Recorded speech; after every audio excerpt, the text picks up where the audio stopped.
Unfamiliar with our meetings, we start with public comments. Do we have any public comments? Okay, so no public comments. So I'm going to take a minute, which is a little different than we usually do, and just read something that I have in front of me that I kind of went through with Kevin, and it's so I'll read it so we don't screw it up. Since our last selectmen's meeting, we've had 2 events occur in town which have been the topic of much discussion and concern in the town of Maynard. The first item was the arrest on February 25th and subsequent arraignment of a town employee on a number of alleged incidents of sexual assault dating back approximately 20 years. We also, on February 23rd, had a bomb scare at Maynard High School. I think it's important to take this, public moment to thank and commend both Police Chief DuBois and Fire Chief Stowers, as well as the entire police and fire departments for their outstanding professionalism and rapid response in regard to both of these situations. I'd also like to thank and recognize the principal of Maynard High School and his staff for their actions in safely assisting the police and fire departments, as well as for safely directing students to and from the Fowler School during a stressful and frightening time for all. So, Chief happens to be here. Thank you, Chief, and just that's for everybody else. And now we'll move on to item number 2, which are the minutes. We have one set of minutes to approve this evening, and that is a motion, move to accept and approve the minutes of February 16th, 2016 is shown. Have a second? Second. Okay. Jason. Okay, Jason. Any comments on the minutes of the 16th? Okay, all those in favor? Thank you. All right, so item 3 is correspondence items, A through V. Move to accept and approve the list of correspondences as shown, A through V. A second. Sure, second. Okay, any comments on the correspondence? Okay, no comments. All those in favor? That's 5.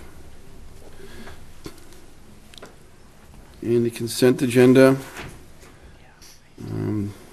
Item number 4, motion to move to accept and approve the consent items as shown.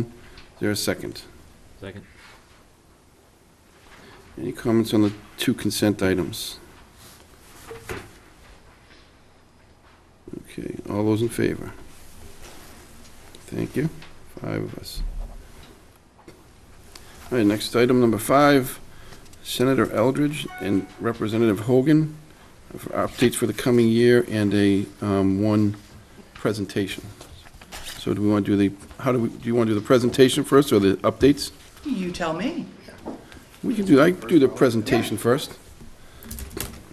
Please. All right. Where do you want us?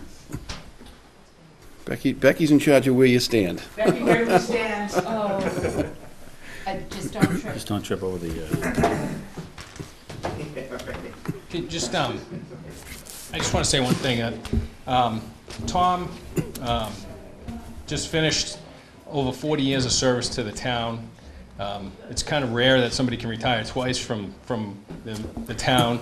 Tom retired after being a police officer from 1971 to 1993, and then immediately they made him the dog officer, animal control. And this past December, he decided that was enough. After 44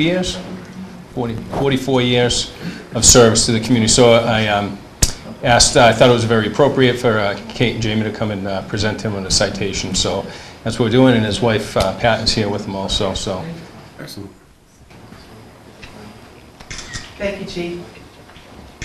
So we have here a citation from the Commonwealth of Massachusetts and the legislature. Be it hereby known to all that the Massachusetts House of Representatives and Senate offers its sincerest congratulations to Thomas A. Nodley in recognition of your 22 years of service as the Animal Control Officer for the Town of Maynard Police Department. The entire membership extends its very best wishes and expresses the hope for future good fortune and continued success in all endeavors. Signed by your State Representative Kate Hogan and your State Senator Jamie Eldridge.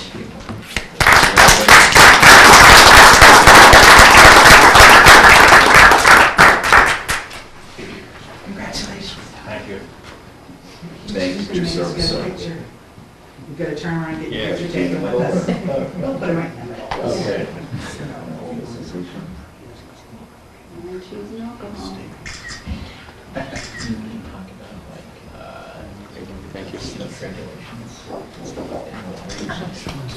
Thank you.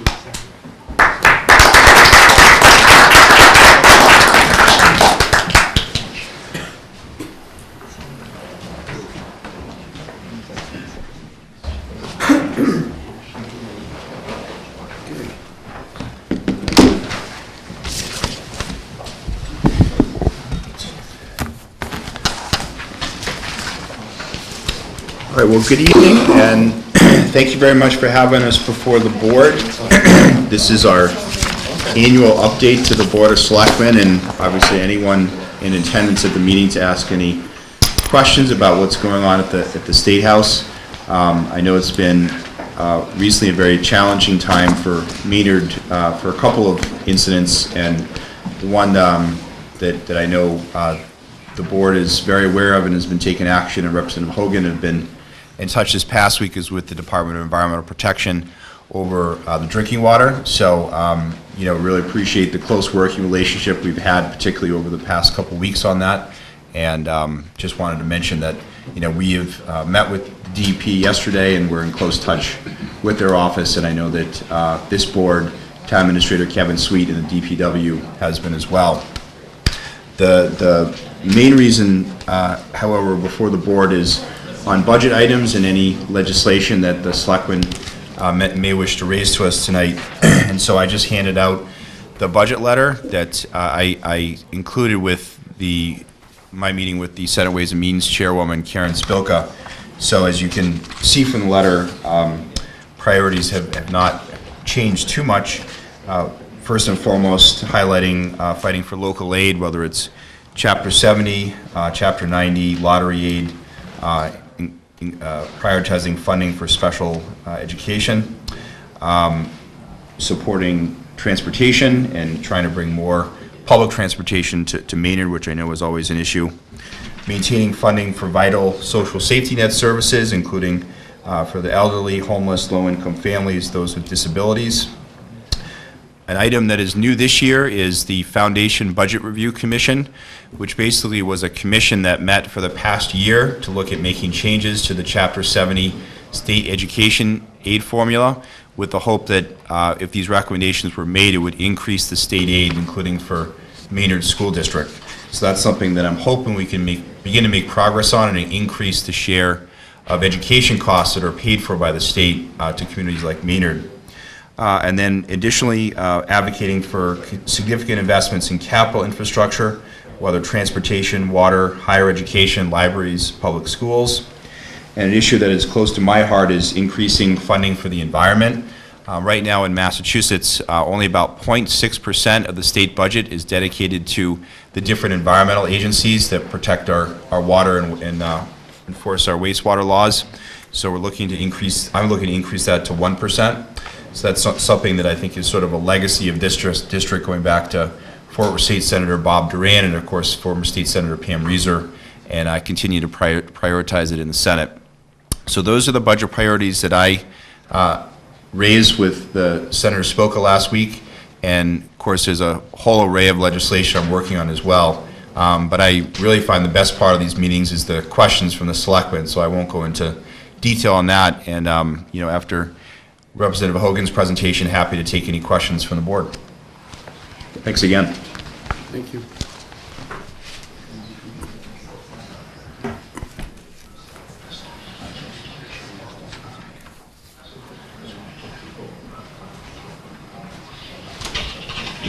Good evening, gentlemen.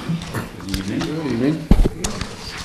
I will move through quickly again, and as the senator mentioned, getting your thoughts, your concerns, and issues that are raised in the town, and as we move through the next budget year. I know that the governor has brought his budget forward, and it does include increases over FY16. We're hoping that perhaps as the economy looks to stabilize and improve, we'll be able to increase the amount of local aid, but we look at it as that there is an increase even with the governor's budget, and hoping to see what we might be able to do in local aid and also Chapter 70.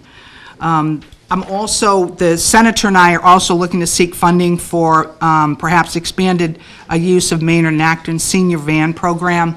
We'll be looking at that and working with your town administrator to see what we'll be able to do to bring a few dollars to help with that. Public libraries are always important to me. Public libraries are local aid, and I'm seeking to restore some line items, particularly to technology and resource sharing. I know for Maynard Library, they took a little bit of a hit last year, and I'm working on seeing if I can improve that in the coming year. I also have as a budget priority the Mass Association of Councils on Aging. They basically have set up a formula to increase by an additional $1 per year, so that by the year FY20, they're at a place where they need to be $12 per senior, and they're thinking that is going to be the increase that they need to continue to provide the services, and especially the fact that there are currently 3 distinct groups of older adults: World War II generation, silent generation, and now baby boomers that are beginning to access councils on aging. I find no matter what you talk about with regards to seniors, that it's so important to remember that the councils on aging are where we know how things are going in each of my towns. For all of the other agencies and important work that gets done, I really know from there what needs to be done further. I'm also a big supporter of the Boys and Girls Club. You might notice in your packets that we have a March 11th celebration for the Boys and Girls Club, where we try to raise some funds for the coming year. I also just wanted to mention and brought with me the annual report from the 495 Metro West Partnership to let you know about and finally installing the Metro West Suburban Edge Communities Commission. Be able to talk a great deal about infrastructure, which is what we talk about anyway, I guess, and what we're able to do with a very large region, that we can talk about ourselves as a region rather than individual towns. It's going to be very important. I know that Kevin Sweet was appointed. Both the senator and I will be serving on the commission, and it's been 3 years of hard work in getting it put together, and I look forward to actually seeing us up and running. I also want to let folks know that I'll be doing a formal hearing in the district in Bolton in the spring on Lyme disease. There are some new therapies and preventions that are coming up, and we're hoping to hear from folks at that time.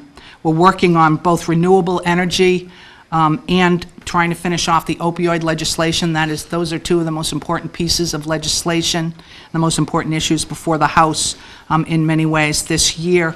Those are the things that we are currently working on, and we look forward to taking questions and comments from you folks.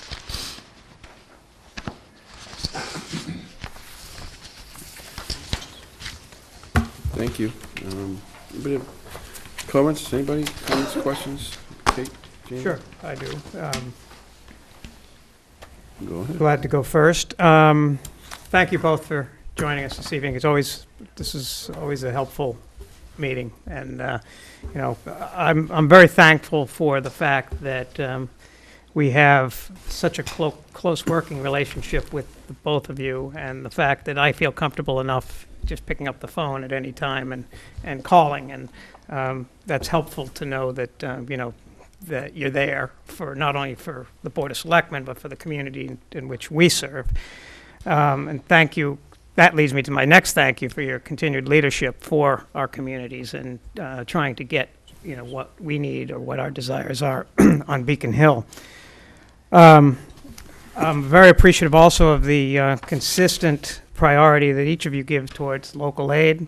Obviously, that's the most important thing that we can ask for in the overall scheme of things from Beacon Hill. But there are, and finally, the other thing that Kate just mentioned is a thing that's very close to my heart as well, is the whole senior assistance issue. And the fact that as we move forward in our demographics age, how much more important those policies and those, that organization will be to all of our communities. And so I think it's extremely important to keep a focus on that going forward. As far as some things that I'd like to ask for, if there's a wish list or whatever, one comes from a resident Excuse me. who knew that you were going to be here, so I indicated that I would ask the question. We're hopeful that perhaps one of our upcoming developers can help us with this as well, but the Concord and Acton Street intersection that for years has been of concern to us relative to its safety, and I think some of the residents up there are getting kind of sick and tired of having to drive all around town and into Acton to get around an intersection that they feel is dangerous. So I'm hopeful that maybe there could be some focus, and I know there has been in the past from Beacon Hill on getting us some Chapter 90 funds that can move us along. And I know there was some progress made at some points and whatever. So that's Okay. one issue. And I don't know if you want to address each one as I go through or. We'll certainly look into that, yeah, as far as, I know that and I do give credit to the governor. I think there has been an increase in Chapter 90 money for all communities. I give him credit for doing that, and the legislature is very supportive. So we could certainly look into, if there's additional monies to support that intersection. Okay. And in the transportation bond bill, we Yeah. were able to secure funds for a design. So Yep. we have about $325,000 in the bond bill. So I think what I would just request that we start with the selectmen, we start with the town administrator, and we begin to look at what you folks need. Do you need us to go and get that money? So then we can come back, get the study done, which takes about 2 years. And then at that point, once we know we've got everything in place that we need, and we've also got the cost of what it will be to install, what would need to be installed after many other things are dealt with through a public process, we can move forward. But I think it would start probably with a meeting or some sort of meeting of the minds to decide how you'd want to move forward with it. Thanks. The second point is, as you both know, and I've echoed this in years past too, so this is sort of a repeat statement or comment. Maynard is in desperate need of a fire station. But our community is so small that our ability to carry the load for a fire station is limited and makes it very, very difficult for us to upgrade our facility. As I've mentioned in the past, I think that there would be a great opportunity for a public safety building administration built upon the same theme as the Mass School Building Authority or Building Association that helps smaller communities like ours to fund public safety projects. And I don't know where to start or where to go, but I don't know how else a community of our size, and I'm sure there are many more further west in the western part of the state that could benefit from the same type of a program that have aging facilities.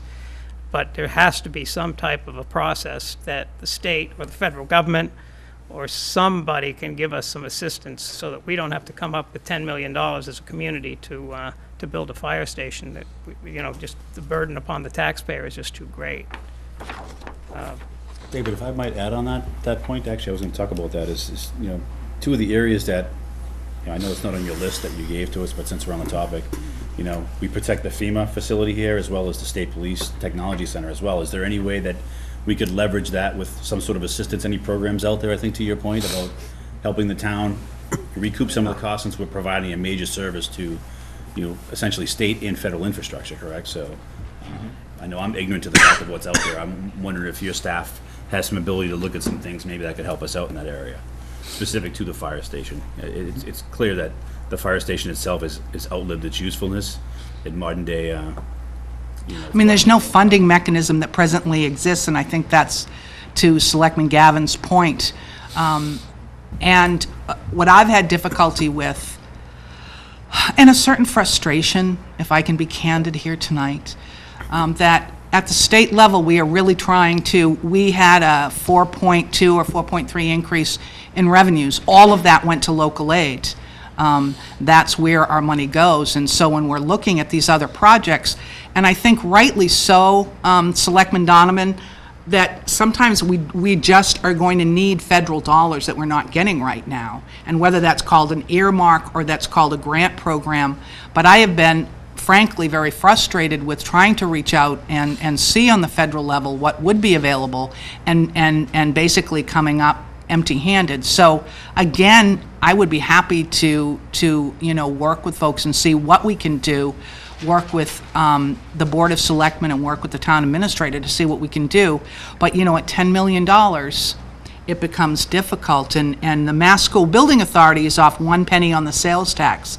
So do we think about that as, do we put another penny on the sales tax and everyone gets a new fire station or a new public, safety facility? I don't, how do we begin to think about that? Again, it might be something that we look at the commission. Maybe, David, you'd take it upon yourself to really think about that in what you're asking for. And because in this region, we are not alone in looking for, replacements like the fire station, to look at ways to be able to have a mechanism for funding that would offer, even $5 million, right? Or some portion of the cost that isn't, completely put upon the taxpayer. I had one other question, but I'll wait until others have. No, go right ahead.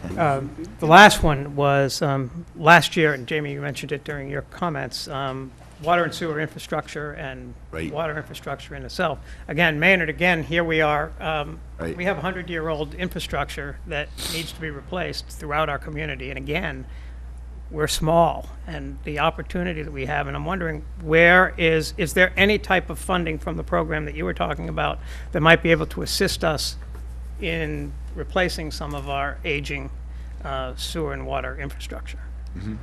Yeah, so the work I did, the Water Infrastructure Finance Commission, was really Dave, identifying the needs for the whole state, and it was alarming, multiple billions of dollars for the next 20 years.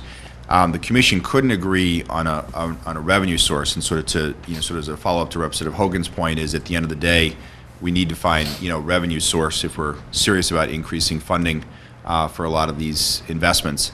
So that's something I'm still continuing to work on. I would say it's accurate that, this session, I don't think you'll see any increases in revenues, whether, fees or taxes, but, certainly something in the future that maybe we could address. Well, I know you'll be out there advocating for us. Yes, absolutely. Jason? Dovetail right onto that for the senator. So I think that generally leaves us with the clean water and drinking water SRF programs. Right. And I believe through 2019 that those are, I believe, zero interest. Yes. 0% interest. Obviously, for our earlier conversations, a lot of folks clamoring for that because it does offer some savings. Is there potential for that 0% interest to be extended beyond 2019? I would think it would be possible, but I will definitely, check on that, and, we can check with Treasurer Goldberg on that, who administers the SRF, so. Okay. I was curious if that also Yep. would also require sort of a funding mechanism to continue to keep loaning that money at 0%. Right. I mean, I think as long as the federal government keeps providing, the assistance for the SRF, it'll continue, and I do think that's probably one of the few things that will continue on the federal level in terms of aid. So, but I'll get back to you on that. All right. Very good. Thank you. I think on the same vein, to your comments about the environment and the water infrastructure, obviously the wastewater infrastructure side, which is sort of near and dear to me, but also the stormwater is obviously with the new MS4 that's coming up. Hopefully, it would be great from many different aspects. It would be great to see some funding support come along with the new MS4 requirements. They're not, we're a fairly small town, but there's a lot of fairly small towns that are going to be impacted pretty severely by those. So obviously, any support we could get on that, I would say definitely lobby for, obviously for Maynard, but folks on the Assabet also. So we were certainly hit by the Assabet River Consortium phosphorus reduction, which has put us, a fair, it's great. It's a good program. It's improving the river and it's doing its job, but it's also put us, well in debt for doing that. And, Right. I don't think anybody would complain that, we're cleaning up the river running through town, but when it's going to start impacting our borrowing capacity for other things, obviously the fire station, and other things rolling down the line, that, any support we could get there would be great. Absolutely. I think that's it. Thank you, Kate, for the Metro West partnership report. How often does the Metro West Commission meet? There are many committees, and they meet, many times a month. We were just out there today. Jay Ash, Secretary of Housing and Economic Development, was out at Genzyme in Framingham, giving a report to us of where they're at, and Wednesday there'll be another forum on energy where they'll be bringing out stakeholders and experts to speak to the group. So they're very robust, and they're sort of our ally in a planning organization that's very focused and has a great understanding of the needs of small towns like ours and the potential for economic development. We wouldn't know of any highlights off the bat that might have benefited Maynard already since they started. Benefits to Maynard? Well, Maynard act in the surrounding communities. Well, I mean, there's been a lot of convening around water resources, which would be a benefit to Maynard, and as well as taking on the upcoming commission. We were able to use them. They will be the folks that actually convene the commission, and they'll also work with us in the end to create public policy and legislation. So in the very present, they're going to be the ones that will be convening the commission for the 495 Metro West Suburban Edge Communities Commission, where we're going to be dealing with a lot of the issues that we have around economic development and infrastructure issues. If I could, Representative, just to expand on that, they've been a great resource for the Mill and Main project as a conduit for sharing of information for available lease space, shopping, and the updates that are provided. I've provided a presentation with Saracen specific to Mill and Main to the partnership, and they've been a great resource for getting that word out about the Mill and Main space that's available in town as well. And I know they're coming in to speak to the Maynard Economic Development. Yes. Committee Haven't they been next involved with month or so. Crosstown Connect as well, to a certain degree? They are. Yes. They're a partner. Yep. That's right. They've written a lot of letters of support on several of our grant applications for a number of different things. One of them has been the Crosstown Connect grant applications they've provided support letters for. So they've been valuable in that regards too. Terrence? Sure. Two questions, one for each of you, if you humor me. So, Senator Eldridge, bullet point number 5 on your priorities, talking about significant investments in capital infrastructure and including transportation, water, higher ed. What types of investment, in your estimation, are more likely than others in that? I know you have do you see the potential for certain ones over other? For example, capital infrastructure for us is important. We've had bridge issues recently and road issues and stuff. And I know we're going after more Chapter 90 money. So I'm just curious if there's an area that you think is more likely than one another. I'm not going to put you on the spot, but, No, that's okay. You're just welcome did. to. That's my job. Yeah, I was going to say. Oh, that's right, TV. Well done, Selectman. Of course, so much of this conversation is around revenue. So to be very specific, there is an effort. It's a 4-year effort called the Mass Fair Share, and or also the Millionaire's Tax. So it would raise the income tax to 9% for any household that earns over $1 million a year. and it would, if it goes to the voters in 2018, it would raise approximately $1.9 to $2.2 billion, and the commitment would be for education and transportation. So I would hope that a significant amount of that would be, for roads and bridges, and also on the public transit side. And I know this has been, a sore point in Maynard is, how can we get really any public transit for Maynard? So is that, a shuttle, a more robust shuttle that goes to the South Acton train station or, West Concord train station? Is it, something like light rail service, which Representative Hogan's been a tremendous champion on? Is it other forms of transit beyond improving the commuter stations, which is done for the Fitchburg line now? So that, those are things I would list, as well as the bridges. Great, thank you. And Representative Hogan. Can I just answer that too? Oh, sure. There's also a proposal that Governor Baker has put forward, which is $50 million over a 5-year period for small bridge program.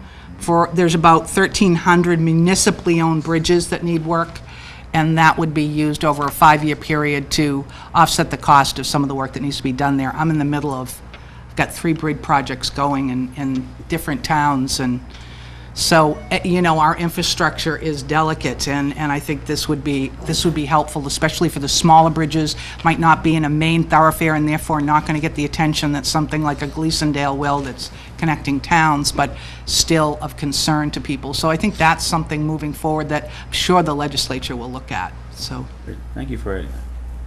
And my last question is really around the local aid portion of your first bullet point, and I was reading through, and 94% of the money is coming from, state lottery profits, and I know there's a movement on right now to increase the age to potentially 21 in lottery. I'm not saying the legislature's doing it, but I know there's some groups out there that are advocating increasing the age of being able to buy lottery tickets to 21. Do we know if there's an impact on that, on what the bottom line would be based on adding a 3-year? I don't know of anything in the legislature where we've actually even heard legislation on that, so I'm not quite sure. Okay.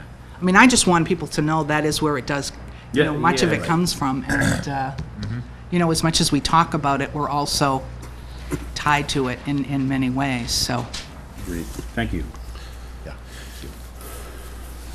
I don't have any questions, but I knowing that, as well as the Metro West Partnership and every other town, city and town in the state, that we're all fighting for the same dollars. I think for us and Kevin and the rest of the town staff, we do appreciate, both your efforts in working with us and helping us when we need your help, specifically, this afternoon.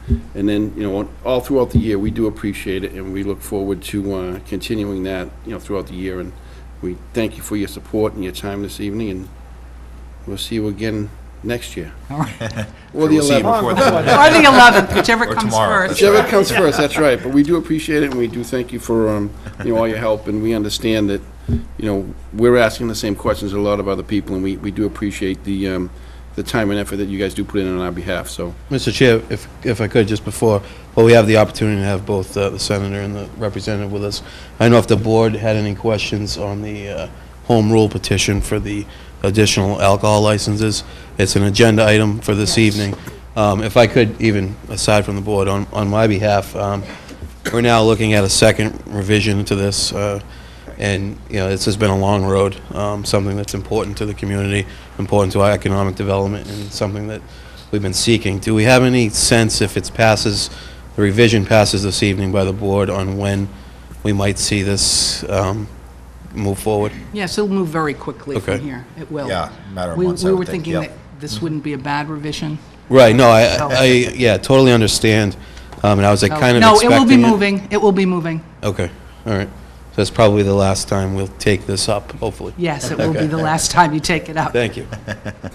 Thank you very much. Thanks. Great, thank you, great to Thank see you. you. Great to have you. How was Gigi's? Well, I was just, I saw your daughter there, and it was great. Yeah, Great. notice where I am and notice where they are, right? I was told you go there 3 to 4 times a week. That's the ones they know I about. pay for it 3 to 4 times a Oh, week. no, I'm not contesting I that. don't know if I eat there, but I pay Great for place. it. Thanks, Thank guys. you. Take care, good to see you. Thank you. Okay. Item number 6.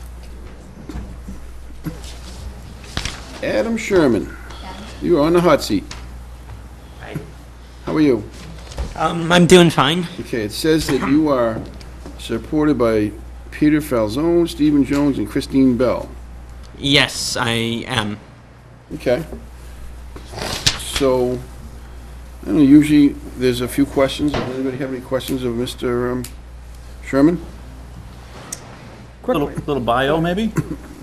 So, I'm currently 21. I'm about to be 22 well, it's March 1st, so 30 days I'll be 22. I've lived in Maynard for most of those years. I think I moved here when I was 2 with my family. I went to Green Meadow. I went in kindergarten. I didn't leave until I was in Becker College. I stayed in Becker for about 3 years trying to get a degree in game design. That didn't quite work out, and now I'm back here in Maynard. Is there anything else you want to know? Sure, what's your interest around recreation that you, what's your plan on that? I actually had it's twofold. The first thing, since I'm a millennial, I decided to see if they had a social media presence. They did not, so I offered to help them manage that. I've already created a Facebook account for them. I'm planning on also doing a Twitter for them once they figure out if they have an email address for themselves. I also thought that since the Recreation Committee manages Alumni Field, that would be there's a lot of cool events you can have there, like, let's say, a Battle of the Bands, or something like that. Excellent. I like the ideas. All right. Anybody else? Tim? No, other than thank you for your interest. Not a problem. Jason? Nothing else. Thank you. David? I'm good. Thank you. That wasn't Thank you so for your bad. interest. All right. So, well, thank you for your interest, and I'd be interested to see Battles of the Bands at Alumni Field. Yeah. That'd be good.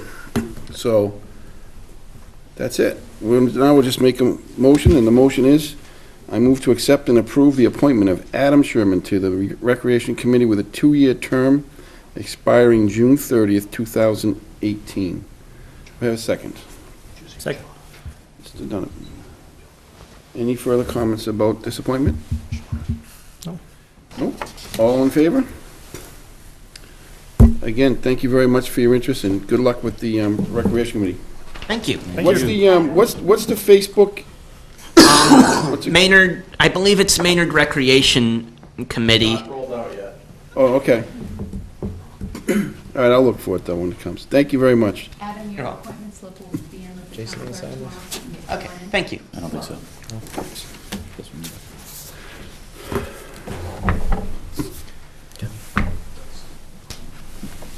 What time did you tell those folks to be here? I think they're here, they're just waiting on us to tell them. Saw them in the hallway. Yeah. Can you move this for You John? want to go to, give us the quick update on number 8 while we're waiting? Waiting? I'll put a G on the end. Waiting. You can skip 9 too, right? Huh? So we can skip 9 as well, right? You want to just deal with 9? We just got an update on 9, right? Oh, no, you need to actually vote.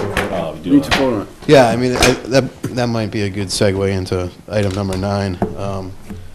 This is the second revision to the home rule petition, House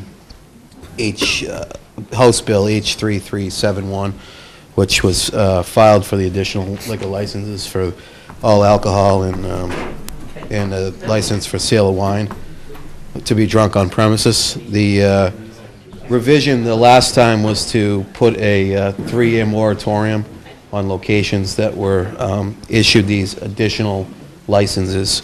That was a request by the Committee on Consumer Protection, and it was also supported by the House. When that was, the board accepted those changes, not so much reluctantly, but with questions, reservations. It was sent in and agreed to. Then when it left the House and went to the Senate actually disagreed with the changes. The Senate was not in favor of leaving the moratorium, the 3-year moratorium, so it became an issue between the House and the Senate. They've come to compromise to remove that, and that's the language that you see presented in the revised H3371. So they're looking for the board to support essentially what we initially filed, as opposed to our revised filing, and that's what we have before you this evening. So if we could, unless there's any questions, if we can move to accept that revision to H3371, then we'll follow the procedural process of certifying the vote with the town clerk and submitting it appropriately so that it can move through the House and hopefully to the governor's office for Okay. signature. All right, so we're going to go backwards. Yeah. All right, move to accept the changes set forth in H3371 relative to home rule petition of the town voted in Article 3 of the special town meeting of the town of Maynard held the 27th day of October in the year of 2014 as being consistent with the vote at town meeting as acceptable to the town. You have a second. Second. Jason, any comments? All those in favor? Everybody. Jan? I did, came down fast. Okay. Concept plan presentation.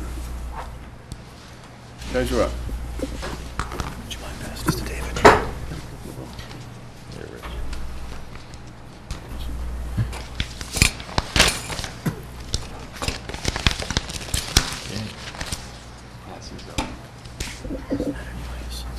Annual and special town meeting.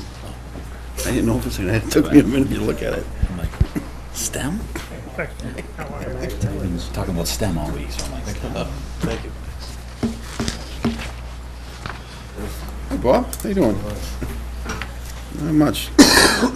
Did you get my email? Did you ever get an email from me? I'm gonna send it over to you tomorrow. Yeah.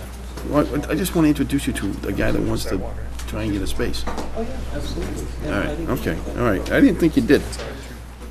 Because you always get back to me. All right. Always looking at those things. I know. All right, well, I'll do that tomorrow morning. I think we're good on that. like this was getting How many spaces? No, it's like this. Go for the color. Looks like this, so it's like this. I got 2 plans, that's On fine. the street, right? This part is good. An extra.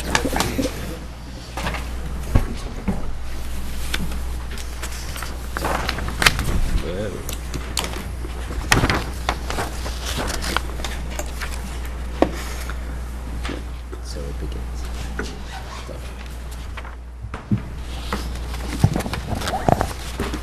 It's easier like this, isn't it? I think so. Okay.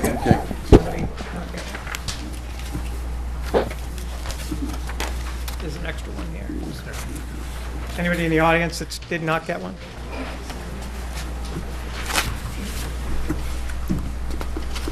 That's you and Carolyn right there. That's us, yeah. Except he is my old hair. Whenever you guys are ready. Okay, we're all set? Yes, sir. Okay. Tonight here is Rich Rankin. He's a principal at CI Design out of Boston.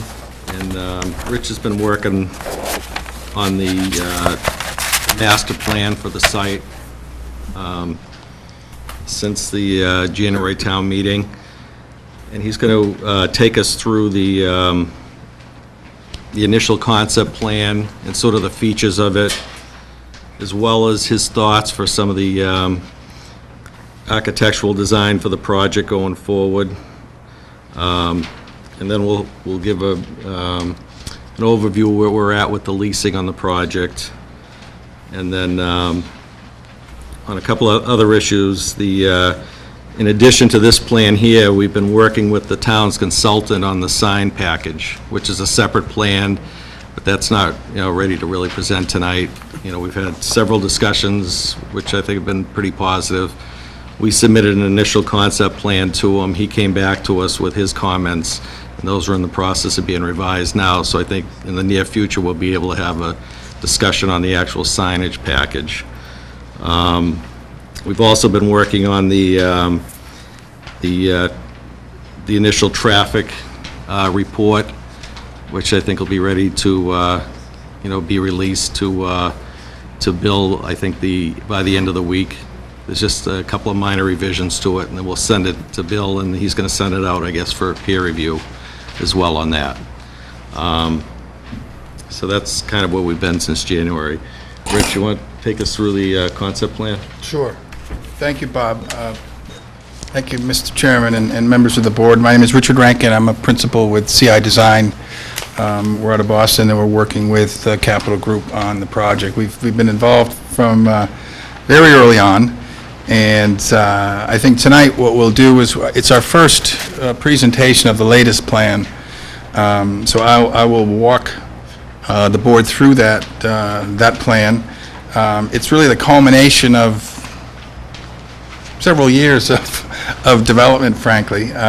Meeting with the various groups, working with the steering committee, and so on. So all of that has entered into this latest design. All that input and all the input from the stakeholders. So the idea tonight is very informal. This is a very informal plan. We're hoping to get some comments and questions that we can incorporate into the design moving it forward. So with that, I think what I'll do is perhaps, I'm not sure, is the mic needed for this? Yes. Yeah, you'll have to take that, Rich.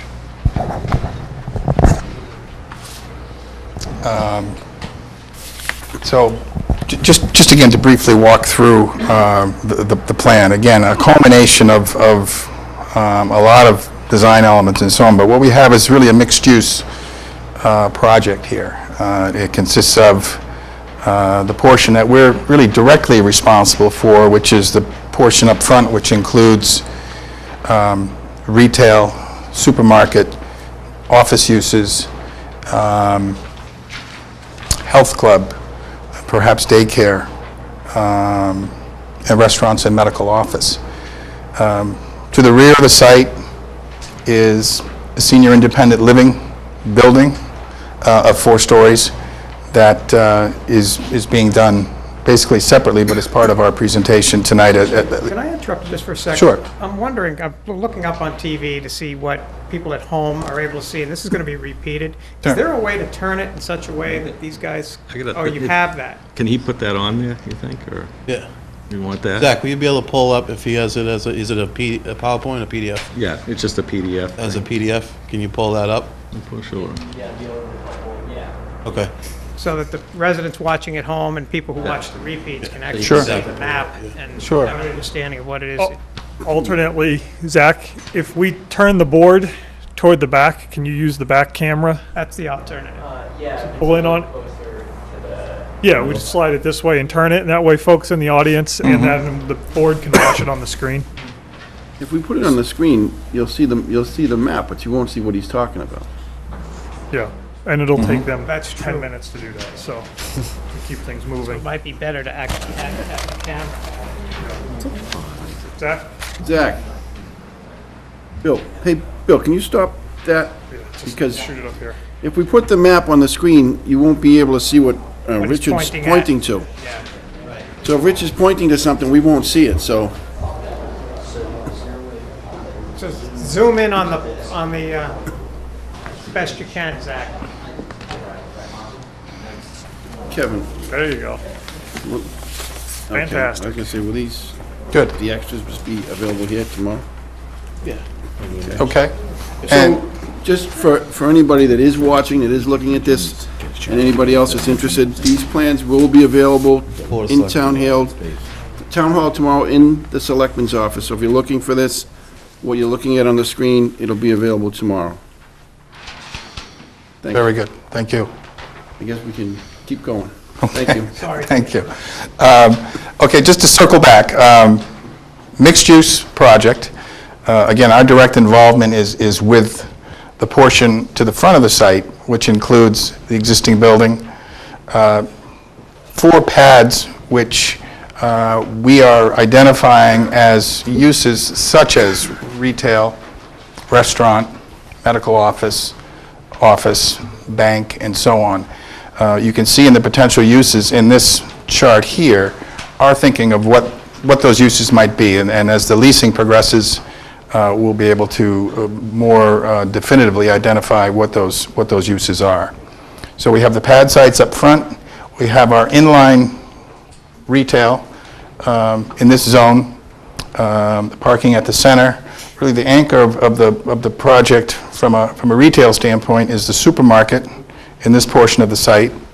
I did mention the senior assisted living or independent living building to the rear at the end of our boulevard. Multifamily residential in 3 buildings in this zone, consisting of 3 and 4-story multifamily buildings. The site access point off of Parker Street, as part of the traffic study, will be in more detail. But we've got an access point here. The idea is to get traffic off of Parker Street and into the site. So we've got a straight drive-through so that the stacking is down within the center of the site, not back here. We've got stopping lanes here to allow for that passage of traffic. The idea, too, is that we'll have a tree-lined boulevard here. We've got the existing pond area, which we are looking to develop with water feature, benches. The idea for the site is that it's a very pedestrian-friendly site, and we've gone to great lengths to add sidewalks and circulation so that you can really work your way from any point in the site to side to side and front to back and so on. There's a potential connection to the high school, and the idea is that we would use landscaping to soften these spaces and to create areas of open space and green area for use for shoppers and people utilizing the site. I think that we've also taken some time to make sure that we've created buffer zones between the residential areas to the north and to the south. We've got setbacks of 100 feet or more in some cases. And I think, what we heard when we were doing our work with the steering committee and listening to the town's concerns, the idea of open common space and being able to circulate through the space was kind of a theme that rose up on several occasions, so we've spent some time to do that. And I think we'll continue to develop that feeling throughout the site. So I guess, with that's the plan in general. We can talk about the architecture, but I'd rather perhaps take some questions with regard to the site plan as it stands today, if you have any that I could address. I think one thing that I didn't mention as well is that obviously we've got some wetlands that we've identified. We've been working with the environmental group to create some habitat areas and areas to keep that habitat within the wetlands and out of the development. So that's another thing that's been addressed as we've gone forward. Is page 3 open for discussion, or are we waiting to get to that? Yeah, we'll get the, All right. yeah, I think we just want to try and stay in the concept plan initially, yeah. So you can see the square footages that we've identified in the site area. The non-residential portion is about 523,000 square feet. Assisted living is about 143 units. Multifamily is 180 units, 22 of which would be affordable. And then the appropriate parking for those uses. Does this site plan or concept plan basically utilize the maximum space allowable under the zoning? I would say, In other words, can there be any expansion beyond what we see here? I think that there probably could be. I don't think we're bumping up against the zoning limits. But I think effectively, we've made use of obviously a majority of the site for building, parking, and open space and Talking more square circulation. footage. I don't think the developer's contemplating anything. I mean, we've got single-story buildings here, so I could let Bob answer that more directly, but my guess is that no. I don't see areas within this master plan or concept plan where there's expansion capabilities or options. Yeah, I think the total non-residential portion was, what, 310,000, John? And I don't, we're not there yet. We're not, even though Rich has it at 523, that number's not correct. So it's, Danny's just going to add it up right now to tell us what that total is. Oh, I'm sorry. Looks like about 290,000, plus or minus, so there's roughly 20,000 feet of, I guess, potential additional space you could add at some point in the future. I mean, the grocery store is shown at 68,000. I think in the MBOD, the max is 75,000 currently in the zoning on that. Yeah, that's not right. Yeah. I think Danny's going to add that I think up you right gave me now. that one, Bob. Thank you.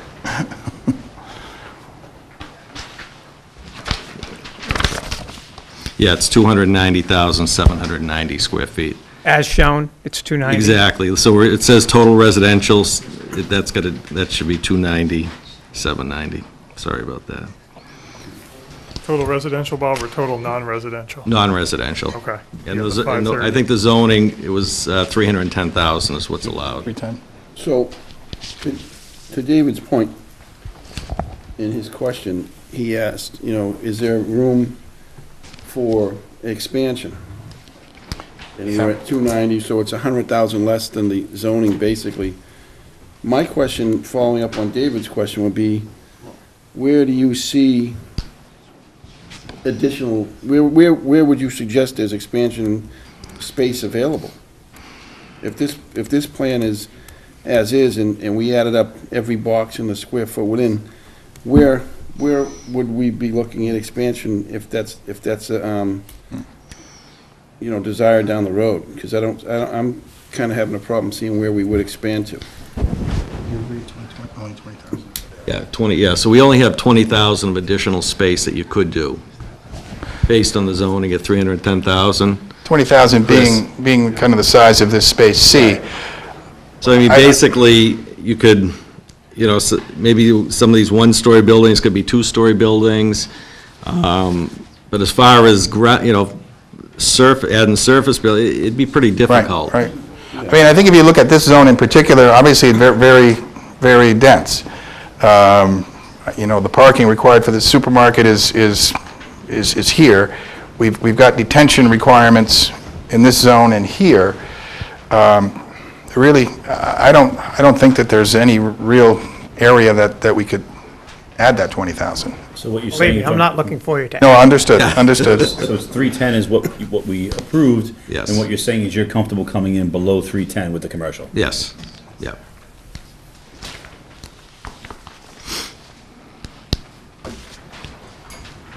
Okay. Tim, do you have any questions? I do not. Terrence, any? Just from a green space perspective, is there any layout that you're going to talk about, like for pedestrian traffic going through here? I think we purposely did the plan in black and white, and the idea is, as it gets developed, that we would include a rendered site plan, which would indicate landscaping, trees, green space, vehicular circulation, parking, sidewalks, all those things. Most of that stuff is on here. It's just very difficult to pick up because it's not colored. I would envision there's neighborhoods surrounding the project, obviously, right? It should generate a number of, pedestrians on that property. So I'm just wondering if there's going to be concerted effort to make sure that the walkways to and from all the facilities on here are easily accessible, right? It's something that we spent a lot of time on, as I mentioned, in our planning efforts and meeting with the steering committee and others. It was important. So I mean, you can see, the site is really ringed with sidewalks that'll take you, really really throughout the whole project. There's a lot of crosswalks and ability to get from one side of the project to the other. We don't have any circulation here in this zone. We've got, some snow storage, and this is really our buffer zone. But there is connectivity between the multifamily residential, the independent living, and the rest of the site through this little, ribbons of sidewalk area.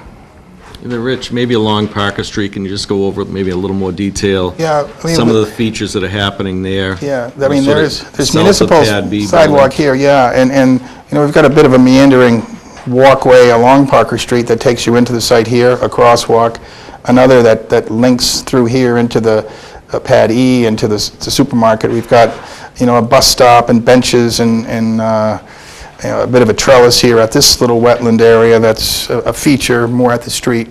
Again, gazebo's kind of in the pond area, a water feature fountain that we would continue to develop. Similarly here, we've got a bit of open space that we need to develop a little further, but the idea is that it's water and green space, detention area. Is there a pond back there now? Or- No. No. Because we built it. The existing fire pond is here, and we are going to modify it a bit to create a crossing.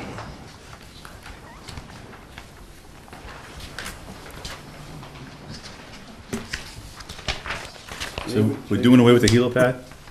No, Yeah. no chance to keep that as a... No. I think we're reducing the overall parking by several hundred spaces, Rich, I think. so, yeah. Probably around 300 spaces over what's there now. So there's actually going to be a reduction in parking. Yeah, sort of the senior independent living building's kind of where the helipad is now, in that area there.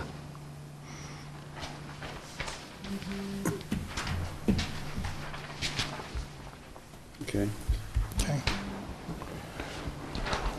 Bob or Rich, can you just speak to the entrance on the east side? I think originally was a one-way turn in off of Parker Street. In this zone It here? looks like we have a sort of an in and out over there. Yeah. I think the thinking from a planning standpoint was that it would be a right in, right out only in that area. I think at one point, I believe you were correct that there was just a right in. The thinking is that, there may be some loading requirement here, not necessarily, WB50s or anything, but trucks to come in and be able to get perhaps back out this way without having to traverse and go out the main entrance. That was the thinking. I think that, it's certainly a convenient way out as opposed to, transversing back. There's really only 2 points of access currently and one egress without that one. So that was our thinking, that it would be a reasonable way to exit the site, as well as an easy right turn in.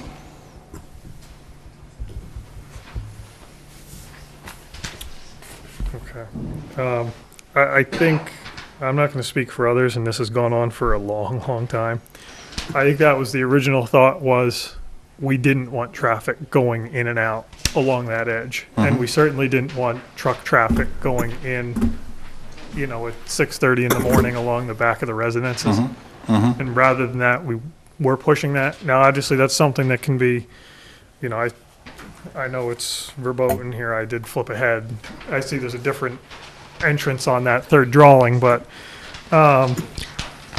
it's certainly, I can tell you now, if it doesn't draw a lot of attention now, it's going to at site plan. And when you start looking at your traffic, that's gonna come up, and how that's handled at that point. But I just wanted to bring that up now. Bob, the other thing is the parking. So you have all your parking, including what you need for the existing building in the back corner there? I can't remember which number Yes. it is. Correct. Yeah, The PK2. 53? Yeah, Yeah. okay, PK2. Okay, so that includes everything. Yes. What was it?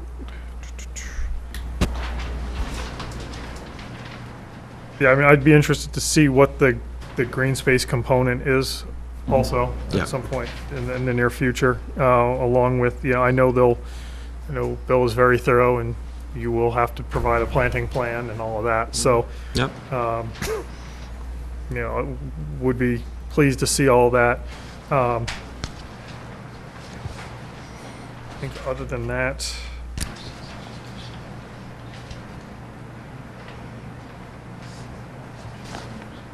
oh, with the garages, I see the garages are moved around here a little bit, and you have some on sort of toward the back edge,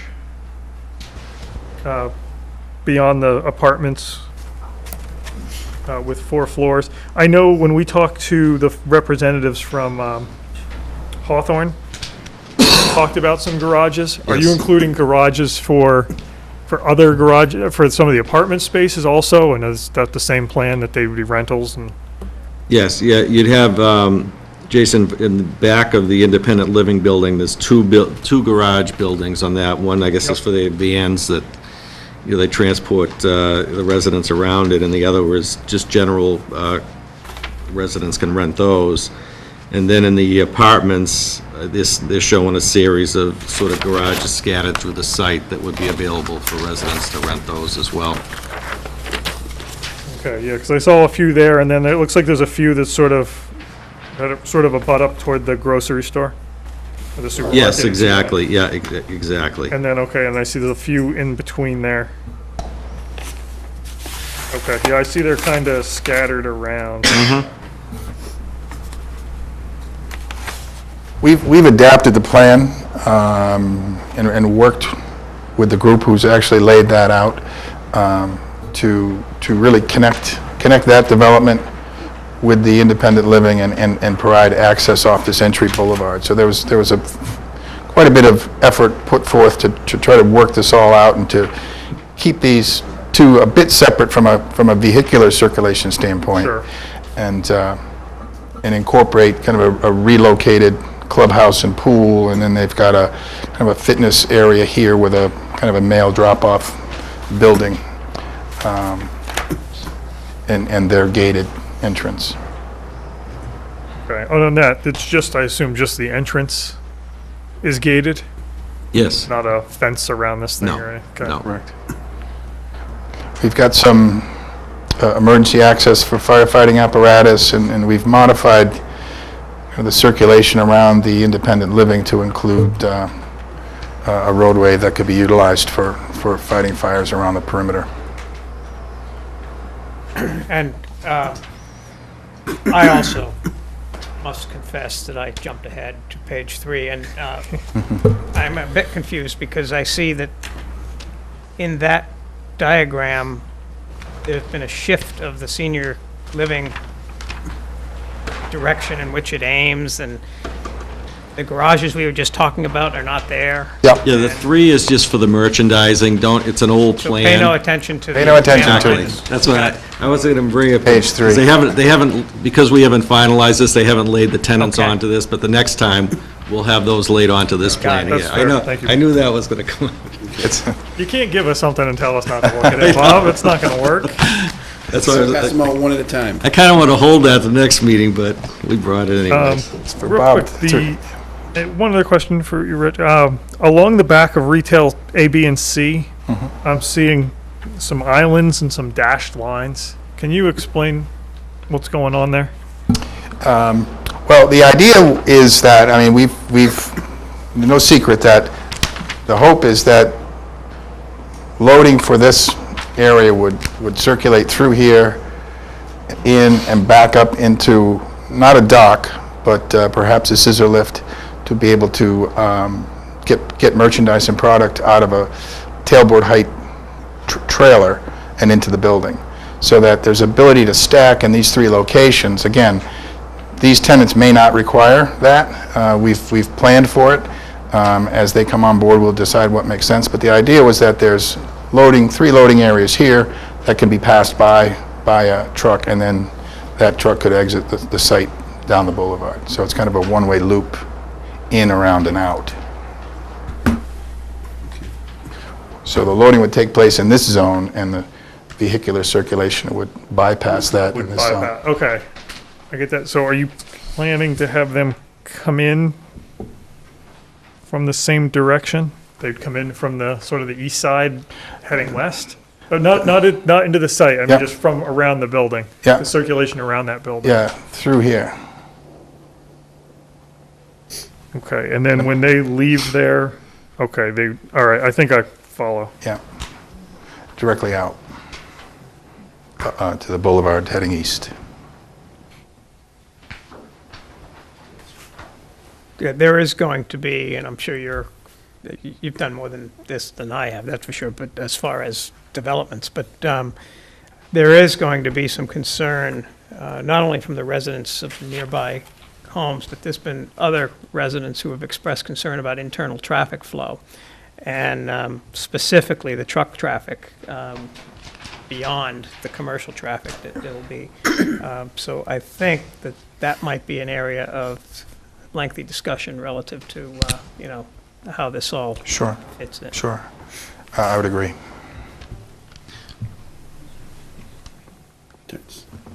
Tim? Okay.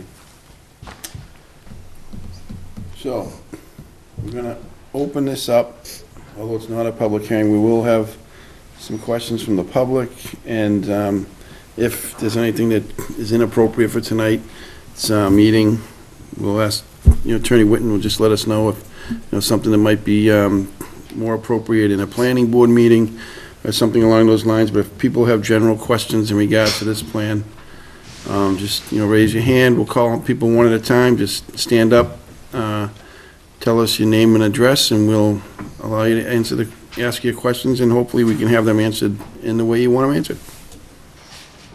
Anybody want to start? Chris, can we get a microphone so people at home can Bob hear? has the extra. Yeah, I think Bob has the other one. Actually, if you come to the microphone, it'll make it easier. We can just put it right on the podium.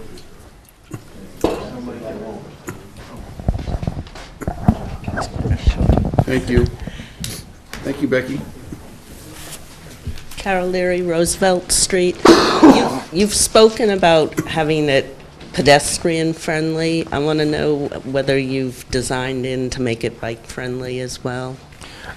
We've provided bike racks, and I think we haven't, the idea would be to create wide sidewalks and perhaps even identify bike-only paths, but we have not done that.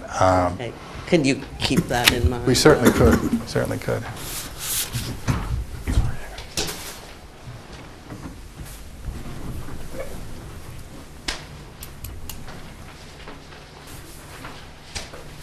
Okay, next.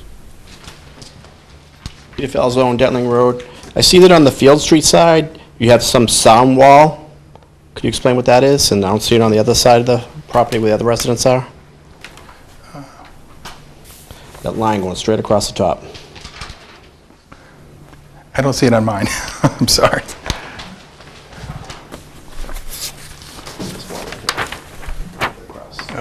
Okay. Well, I think, Bob, in the previous agreement, that's a requirement, fence? Oh, he's on the mic. Yeah. Andrew.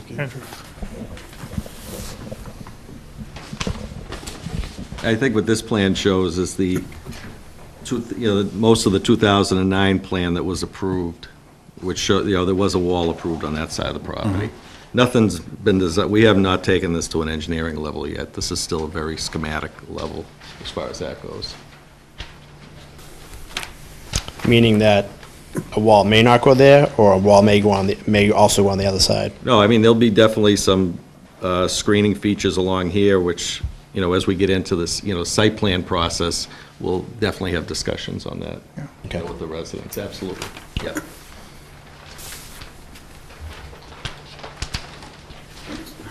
John Bresnahan, 11 Detling Road. The question I had for you is the orientation of the shopping center. In other sketches we've seen, the grocery store, it's been oriented differently. As it is oriented right now, it looks like the loading dock is actually facing the homes that abut it.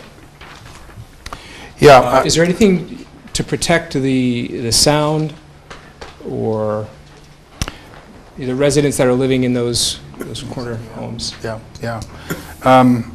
It's been a concern. I think the idea from a circulation standpoint is that, truck traffic maneuvers in this way, back into this space, so it's kind of a rotation through here, back into the space and exit this way.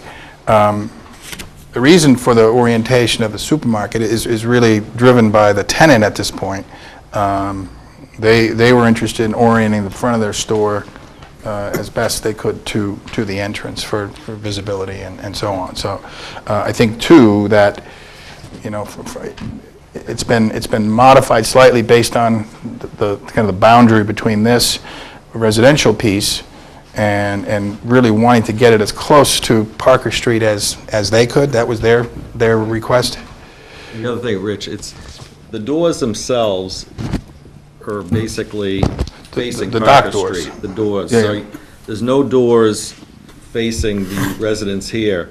So basically, a truck comes in, and it's gonna back into a door that's, facing that way there. So you're not gonna have, like, trucks, lights shining up towards the houses. It's designed so it's, all the light is gonna go out towards Parker Street. So the truck, so how's it, so the truck comes in here, Correct.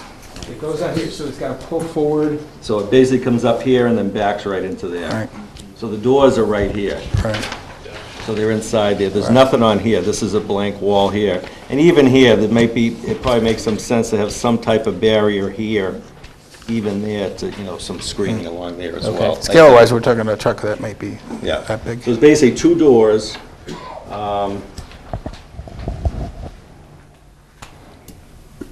Okay, yeah, I'm looking back to Peter's point, I see a sound wall right here. I don't see anything similar on this side, which most of the trucking Right. is going to be Yeah. affecting these homeowners in this corner right Sure, here. sure. I think the idea too is that, again, a buffer zone of over 50 feet here of, planting material and so on. And there is quite a bit of grade here as well, as I recall, on the site.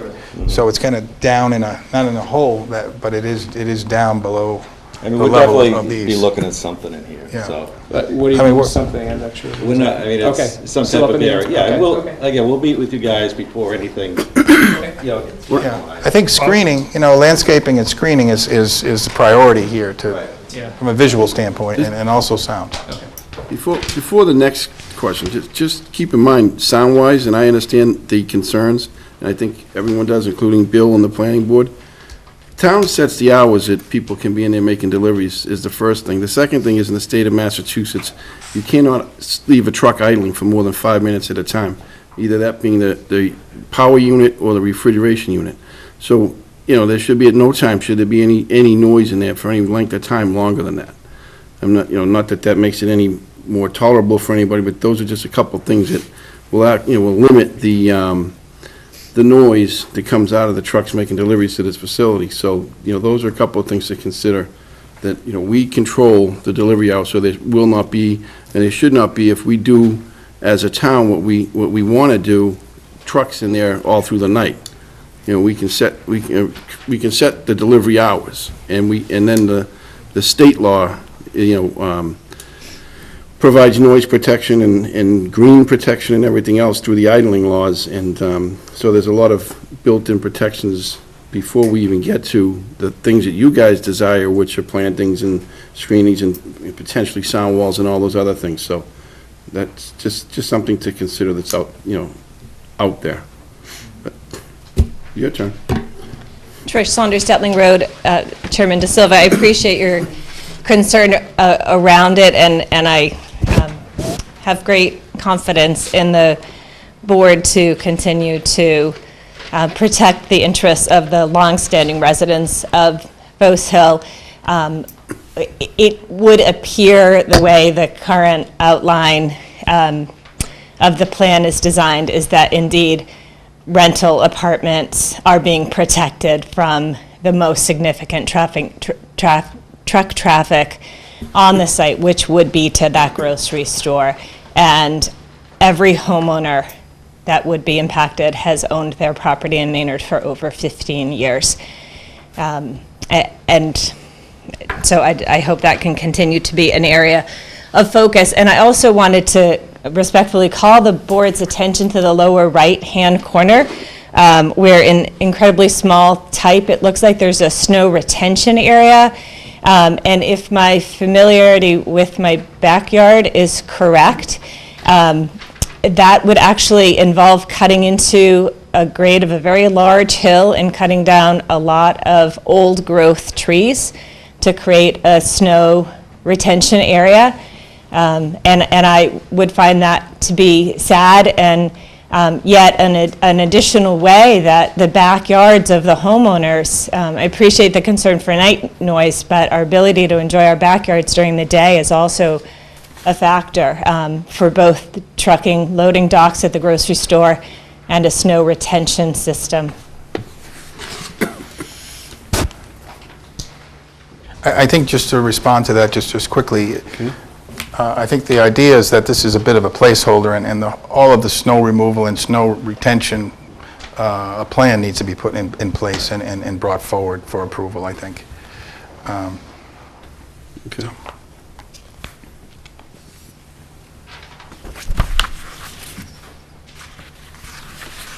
Okay, any other questions? Comments? Hi, Alexi, Detlin Road. I wonder if we ever had stop signs on Parker Street like that, and what implications are expected. Just curious what you're considering. I think the idea is that this is a signalized intersection. Yeah, fully signalized intersection. Be there. Yeah, the road's going to be widened onto our property, and then that'll be a full, intersection there. But why are you showing the stop signs though?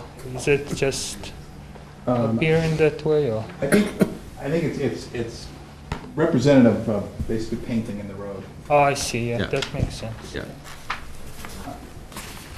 Thank you. No, thank you. Thank you.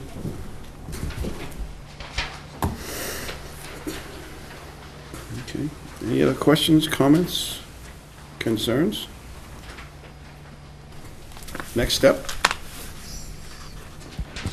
Well, yeah, I think the next step is to take into consideration the comments that we received tonight. I think we need to do some finalization of the signage aspects of the project, the traffic impact studies, wrap those up. I think they're well on their way. What we want to do is come back with some rendered plans that address some of the concerns, make it a little more clear as to, what's built environment, what's parking, what's green, and the circulation within the site. Straighten out our numbers on our summaries, and come back with some architectural renderings of what we think the building is going to look like. The buildings are going to look like. We've got some initial concepts from this group, which is potentially the supermarket group, which is going to drive our design at some level to be compatible with that. This building is designed by others, as are these. I think, Bob, I don't know if those folks are going to be part of our next presentation or not, or whether we're going to handle it on our side. But there's a mix of architectural styles and so on. And I think we have some renderings that we had done previously for this area to give kind of a flavor. I think that needs to be revisited based on some of the new components within the project, and I think we'd like to come back next time and be able to show you what our thinking is with regard to architectural design and aesthetic and ambiance of the site. On that plan there, yeah. Chris, if I may? Sure, go ahead. Bob, what I would suggest next time you do bring a plan is, let's make sure it's updated to, so if the wall's not part of what the design thinking process is gonna be, or if we're thinking there's gonna be a similar screening on the opposite side, let's try to include that, because I expect the audience to get at least not the same, probably a little bit larger as we get closer to this. We definitely need to think about anything that looks like it may impact cutting down old growth forest, trees, properties, because, we've got to make sure we have a plan for that. And if we do understand from a traffic analysis standpoint, I know that's coming pretty soon, if we know where lights are going to be placed, it would be important to have some symbols on there, and maybe the key a little bit more visible, I could not read. I probably should have asked Trish to borrow her glasses, because I couldn't Yeah, read. your glasses are good, Trish. Yeah, I 'cause couldn't don't- read that down can't- there, I can't so- see snow fence at all. This maybe a key a little bit larger so we can see everything. It'd be, You guys can't read snow storage area? I can't read that, I'm sorry. Old man, bunch of old I men. had to give it to Tim to read. These are the most powerful glasses I could find. So, but I think that would be a good next step. I think this is really good. It would be even tighter. Next version would be great. Yeah, I think we just wanted to get some preliminary feedback before we took it to the next level, and, you know, but you'll definitely be able to see all that on the next plan there.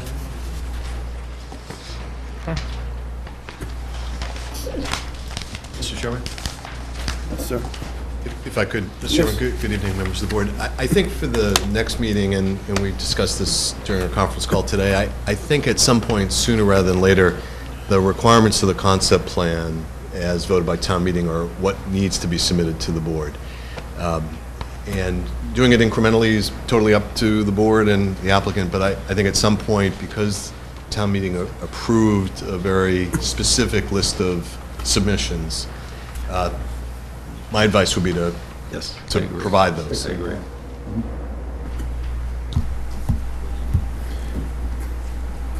There's like 11 items, I think, right? Yeah. So, I guess, Bob, to the point of several people, it would be interesting to at least discover or explore the possibility of, you know, pushing the loading dock, which is typically 16, 18 feet wide, along the left side of this building, and that they, you know, it takes the pain away from everybody in the back, and it kind of shares the pain with those on the side. You have the loading dock. Along the side of the building, as opposed to the back. You know. On the westerly side? Yeah. This side. Yeah, I don't know. I understand what you're saying. I mean, unfortunately, I've done it for 35 years, so I know what it is, but. Yeah, I don't know how much flexibility. Doesn't hurt to ask. No, we're definitely gonna talk to them. Doesn't hurt to ask, Yeah. never hurts to ask, so. Yep, absolutely. But anyways, if nobody else has any other questions, I guess we're just, okay. All right.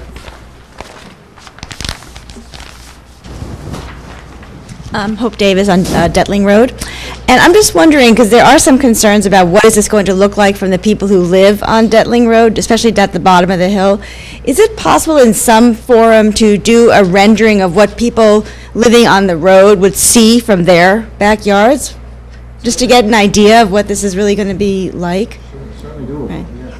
Thanks. Yes, I mean, in some cases, we do kind of site sections through because I think there's grade here that impacts the separation of the property to the residential pieces. So I would, Houses where there's a few houses where there is no grade. Right, plus it goes straight down, so the distance is feet down, not The left out. side is level. After you get past. here's level, The third lot, 1, 2, 3. not getting raised Mhm. after that. It's ground zero right there. Right. Well, we should look at that, and I think sections would be helpful, but also, rendered views, we certainly can produce those based on the topo and. I think you should be prepared to do one from the Field Street point of view as well, Mhm. to be fair. Okay. Okay, anybody else have questions? Mr. Chairman, the only other thing I'd want to advise the board is the memorandum of agreement. So there's been drafts back and forth between council and myself. I think we've reached a point where we've agreed on most things, left out the numbers. Those are up to, of course, the Board of Selectmen. But in terms of the language, there are a few things that Angelo and I think, are still in disagreement on. He's away this week. My hope is after tonight's meeting, he and I can finalize at least what we agree to disagree on, and then bring those disagreements to the board in short order. Fair enough. Okay. What time, like a time frame, a best guess, saying? 2 weeks. Okay. Some of that, I think, might tie to the traffic analysis, and that's where the difficulty with putting numbers to that, as you know, the MOA. So what is your turnaround time to have that so that our engineer, peer review can do some work on that too. It's done. I just wanted to see how, Okay. make sure nothing came up tonight that we had Okay, to because that's look at. affecting us on one end of things with we'll making have that determinations before on the intersection improvements and things like Yeah. that, making sure that the interests of the town is captured through that, so. Yeah, Okay. he'll release that to you before We the end have, of the week. but we have 3 meetings this month, so if it's, it's not 2 weeks, we'll catch it at the next one. But we'll have 3 this month, so. Okay. Yeah, the third one's dedicated to Supposed to, yeah. the warrant, but that's okay. Yeah, well, I mean, if we have to deal with something. Yeah. It's all right, we can have a fourth meeting. Negative. All right, so I guess, we'll hear from John about the MOA. Yeah. Set that up, and then we'll. When's the look Angela forward to back? the next get-together. So Okay. this week's gone. Great, thank you very much. Thank you, everybody. Thanks a lot, Bob. Thank you very much. Thanks, guys. I think it's Yeah. You guys cannot leave. You can use the men's room if you have to. You could take a 2-minute break. You can take off. Kevin, we're gonna take a 5-minute break. Hey, it's empty. It's empty, bud. Huh? 5-minute break. Let everybody clear out and clean up.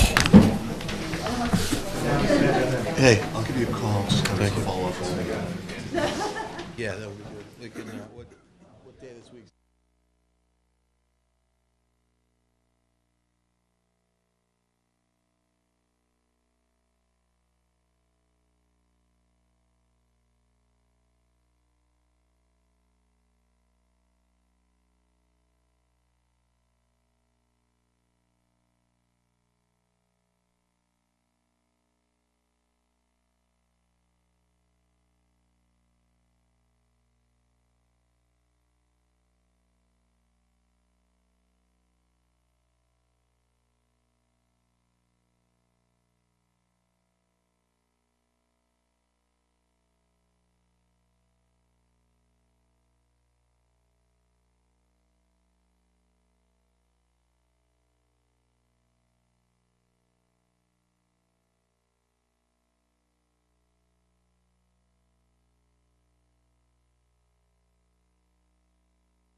Okay, Kevin. No, We're at the annual and special town meeting, agenda item 8, Where'd we go? update. Yeah, that, Mr. Chair, was a placeholder, anticipating we may be further along with having a couple of articles done. What you see in the list of the packet is ones that we know are annual articles that, we certainly will have. The articles themselves, we will have ready to go for these particular ones, certainly for our next meeting for review and hopefully approval. If not, we'll have that third meeting that you referenced. Okay. In addition to that, there's a few others that we're working on, anticipating. Potentially, we've mentioned in the past, potentially one for Coolidge School. Town council's working on drafting language for a for the roads, the unaccepted roadways. There's a few there that she's working on that I've been having them focus on. So I'm hoping, I haven't seen a draft of that yet, but she had marching orders on which properties, which locations to focus on for this particular round of town meeting. Okay. So those two I would expect as well, and there's obviously a few more. I haven't heard specifically, the planning board was talking about having something, but I haven't seen anything more from that, as well as the Board of Assessors typically has their annual couple as well, that they were considering another one, but we haven't received anything yet. Can you remind us, Kevin, if you don't have it in front of you, that's fine, but the timeline, what the deadline for submission And the- It's technically April 1, I think was the timeline for the submission. Yeah, you know, do you have that timeline? The printing was, what did we put out there? Well, the deadline for articles is April 1st, and we're Yeah. printing it by April 15th or 16th. Deadline for submission and approval is April 1st? Warrant closes April 1st. Yeah. Technically, so for citizen petitions, that would be kind of like the drop dead by the charter, but I have an internal deadline, just because of the cumbersome nature of Yeah. what we need to do. I'm more concerned about So, the drop yeah, dead that's the deadline. drop dead deadline, so, anticipating nothing after our meeting on, when is that? 29th. We could have to have another, if something were to You know, come in. the drop dead deadline is important for us, too. Yeah, no, it is. Let me ask you a question. The drop dead date is April 1st. Are these folks that were here tonight think they're going to have something before then? No, I don't know what they think. I can tell you we're not. I'm just, I mean, I'm only asking because that had been the prior discussions from them. yeah, and I know. The prior discussion was 45 days after, 30 days after the other town meeting as well. Okay. I have on several occasions reminded them of the requirements, the changes to our special town meeting timeline, and the need to have what was presented done in a more complete fashion prior to any conversation with town meeting. And as Attorney Whitten made comment on and didn't get into much detail, there's a significant amount of work left that's required to bring a concept plan for approval. As you mentioned, you go through the zoning bylaw specific to, 11 very specific requirements, of which, there might have been one. Yeah, with an April 1st deadline, and Yeah. John having just said, Attorney Whitten just having just said that he won't even have a draft of a proposed MOA. Yeah. And that would then need to be discussed until the 15th, because that's 2 weeks from today. That gives you 15 days to resolve? I don't think so. Yeah, I mean, you could put an article on, if the concept was in much better shape, and, we could work out the development agreement prior to, but we want to make sure all that's in place and done in time so that, the public can absorb it, the board can absorb it, and it's just not practical. I don't know what's in the developer's mind, I mean. No, I know, and that's just, But- I didn't know if anyone had said anything, because that was, obviously, that was their goal earlier, so obviously. I mean, the writing of the article is nothing. I mean, it's basically already written. Okay. It's just, the details of getting there Yeah, haven't happened yet. okay. So, yeah, we'll have a lot of discussion at our next meeting around proposed articles. All right. Number 10 is item number 10 is our snow and ice shortfall for 2016, which is, Yeah, you have a memorandum from, that was drafted by the finance director, town accountant Mike Guzzo. Just a notification, it's the annual notification. Unfortunately, fortunately, we're in much better shape than we were. The notification last year was much sooner with shortfall and had a lot more zeros, a bigger number. But we have exceeded the appropriation for the FY16 snow and ice budget by $27,815.82, and it's just a notice, the Board of Selectmen, to approve the request to run a deficit. As you know, this is the only item that the town is allowed to deficit spend beyond the budget is the snow and ice account. okay. All right. So we'll also get submitted to the Finance Committee as well. Motion does not need the dollar amount? No. Okay. All right, so motion is move to accept and approve the snow and ice shortfall for 2016. Second. Okay, any other discussions about that one? How are we so short already? We haven't had much of a robust winter. Doesn't take very long. There And was we a- intend, that's one of the areas we can intentionally under budget, too. Yeah, and we do, and every town does. So, Just to add, I mean, a decent storm can be anywhere from, a 6-inch type storm, it's $40,000-$50,000. what time period does that cover? This covers the entire fiscal year. I mean, when did we actually have the first call, is that what you mean? There's been a lot of we haven't noticed like plowable snow, but every time, they have these early morning road icings, and they have to go out and do some Could treatment. this number increase? Yes. All right. That's why the number, likely will increase. They're Well, as talking of about. today, it's 27,850. Yeah. We're required to notify you when we go over the budget. Okay, yeah, okay. We're already over how much right now? 27,000. And when you compare that to last year, when we Yeah. were, I increased the.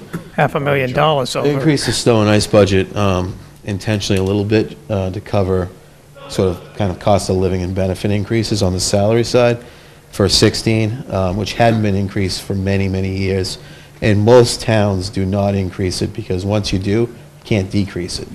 So that's one of those items, if you budgeted 200,000, every year you got to carry at least 200,000. Gotcha. So it's kind of like no going back, so everybody keeps it intentionally under budget. I mean, it'd be rare to, it was looking close actually for this year that we might have kind of made it in there, but usually there is an exceedance.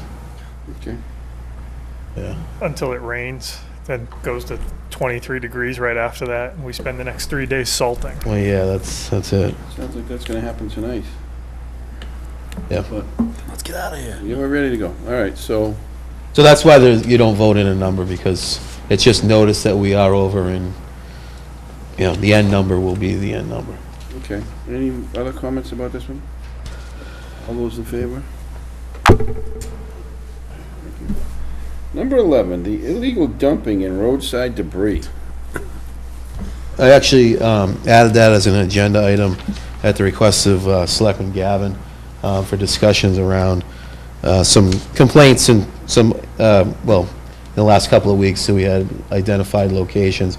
And I'll let Selectman Gavin speak to it. It was his request, Yeah, but first off, I want to thank Andrew for his reaction to the issue when it arose. It came to my attention through social media with somebody posting pictures of, it was more than just dumping. This was like somebody took looked like they were ready to move and dumped their moving products that they weren't going to take with them out on the street.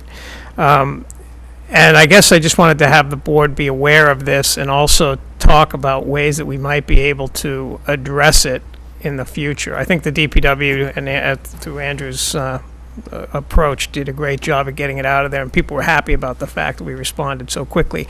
But you may recall, Kevin, maybe about a year and a half ago, there was a problem over at the Concord and Acton Street intersection where people were dropping off stuff and just leaving it there, and it would be there, and then the next, it'd be picked up by the DPW, and the next day there'd be a new television set there, or there'd be a new, whatever it happened to be.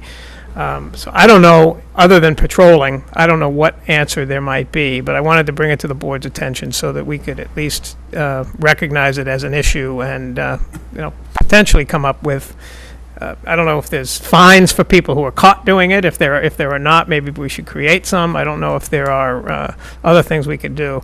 I did stop by on that.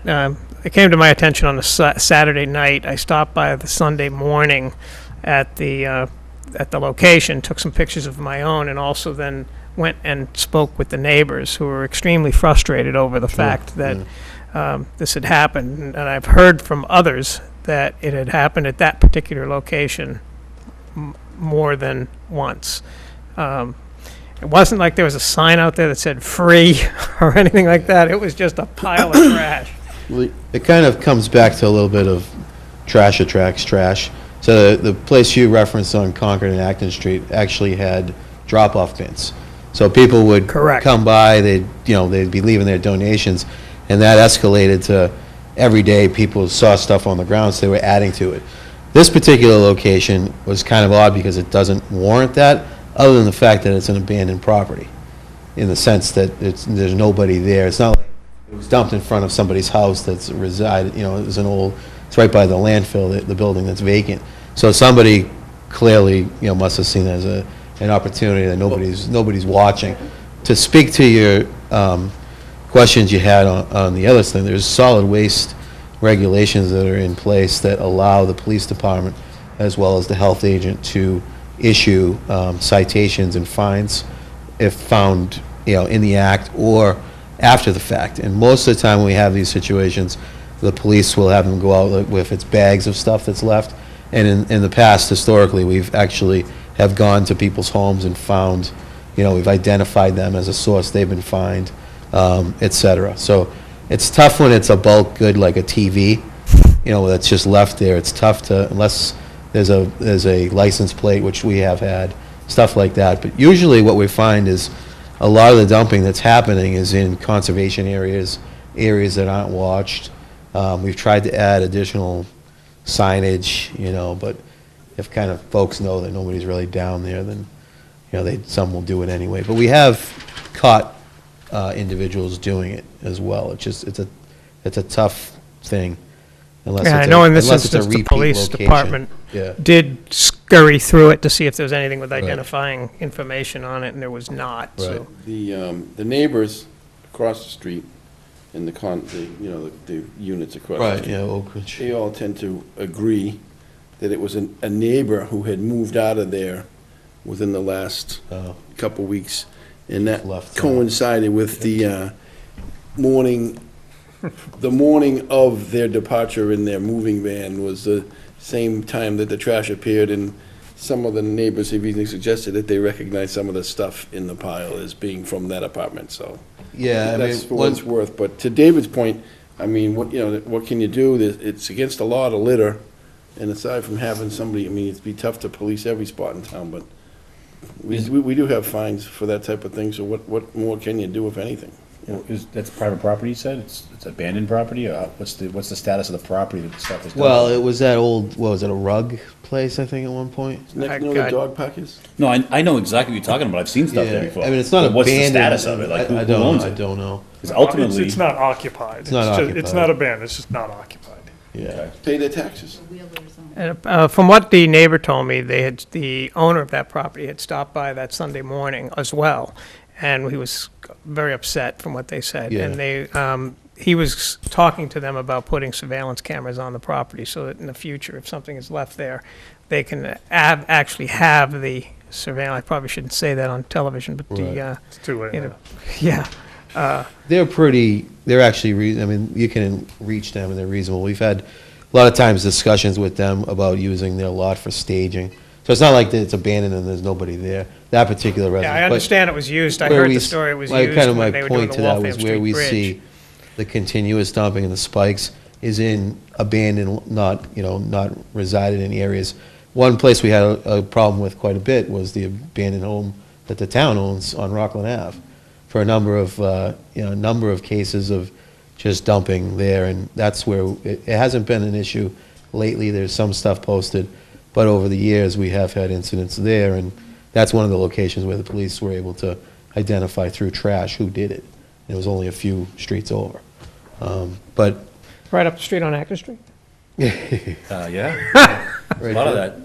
The run you referenced before was at the bottom of Acton Street, you know what I mean? So I was Oh, that's getting true. it- I was joking about Oh, no, I Kevin was being getting able a to double identify whammy. who so dropped it That's off. right. That was The right by solution to that was Yes. removing that box, right? We had In to this get case. rid of it, yeah. You know, I'm not immune to the request of the people and the neighbors to, Yeah. you gotta speak up when you see something happening, right?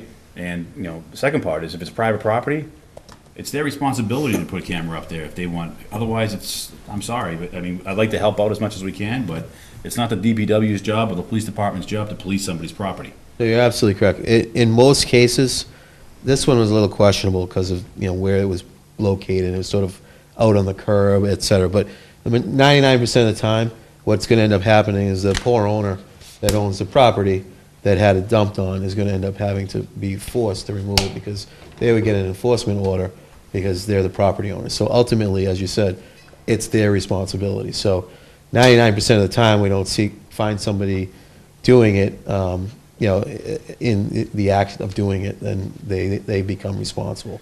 And, you know, the health department will issue an order to remove it, and that happens quite a bit. Yeah, I won't belabor it, but apparently this one, from what I was told, and from looking at it, it was clear that it took time. People were there for, it was not It wasn't like just. someone just threw it out the window. You know what I mean? They were Not just a unloading quick it. drop-off. It was work. It was work. Yeah, it was. Had to hire somebody to do that. And maybe he did hire him. Hopefully he put somebody to work at doing that, unfortunately. It's crazy. And it's, yeah, I mean, that's not that remote. No, it's a pretty, No, it's a pretty main. There's only 5 streets in thoroughfare. town, and that's probably one of the 3 busiest. It probably is, yeah. So, Can I just, so was there nothing of value there? I mean, was it, in part, was it It was- partially an attempt at a free pile that wasn't properly labeled? no, it was, Or was it really? it was Seamless. some broken down personal fitness equipment, and basically the rest was trashed. There was nothing of salvage value, Right. according to those who saw it firsthand and picked it up. Somebody's garbage. Even if it were, just to that point, there's regulations that don't allow you to just throw stuff out for free curbside. Right. The solid waste regs actually prohibit that because, you know, there's a timeline that you know, because you can't put it out for 72 hours and leave it out there. So even that is a little bit controlled, but I don't think that was the case here. Okay. Yeah. I guess, can I just ask then, sort of on a similar topic, can you guys start enforcing the dumpster regulations? Because it's like you go by the dumpsters on Florida Road, and there's no day of the week that they're not overflowing. Yeah, I know. I know exactly which one you're talking about. Actually today it's empty. It's probably the first time I've ever driven by and it's been empty. But I absolutely 100% agree with you. That's probably the worst dumpster in town, and they've been issued several orders. No, it's not, but it's clearly very visible and right on the embankment of the river, and today it was empty. But I had the same discussion today. We'll continue to address that. Good point. Anything else on that topic? Tim? No, but thank you for putting it on the agenda. No, thank you. Founder's Day update? I'll defer to Andrew on that. It was another update on that? I thought we were asked to give you guys regular updates on it, but If nothing's there, yeah, it's moving forward. A BEEP grant's been submitted by the Historical Commission in support of it. The Girl Scout is not allowed to ask for money directly, so it's sort of a shared sponsorship through Historical Commission. Okay. And it's moving forward. All right, thank you.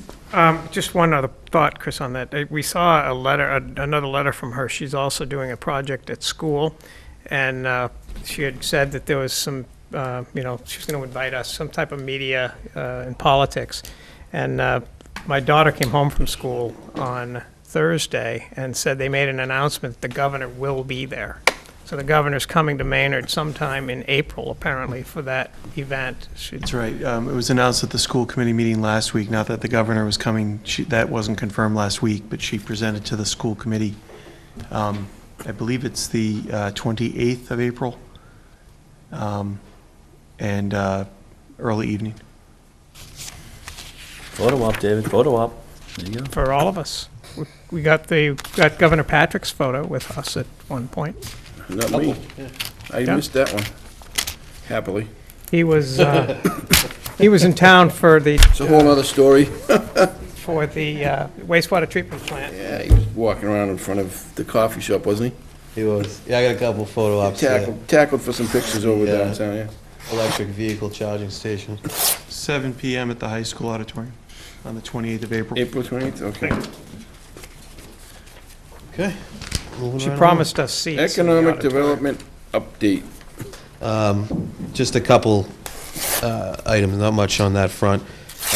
Representative Hogan mentioned the 495 partnership and the sponsorship with Genzyme of the economic development presentation, and kind of just a general forum with Secretary of Housing and Economic Development, Jay Ash.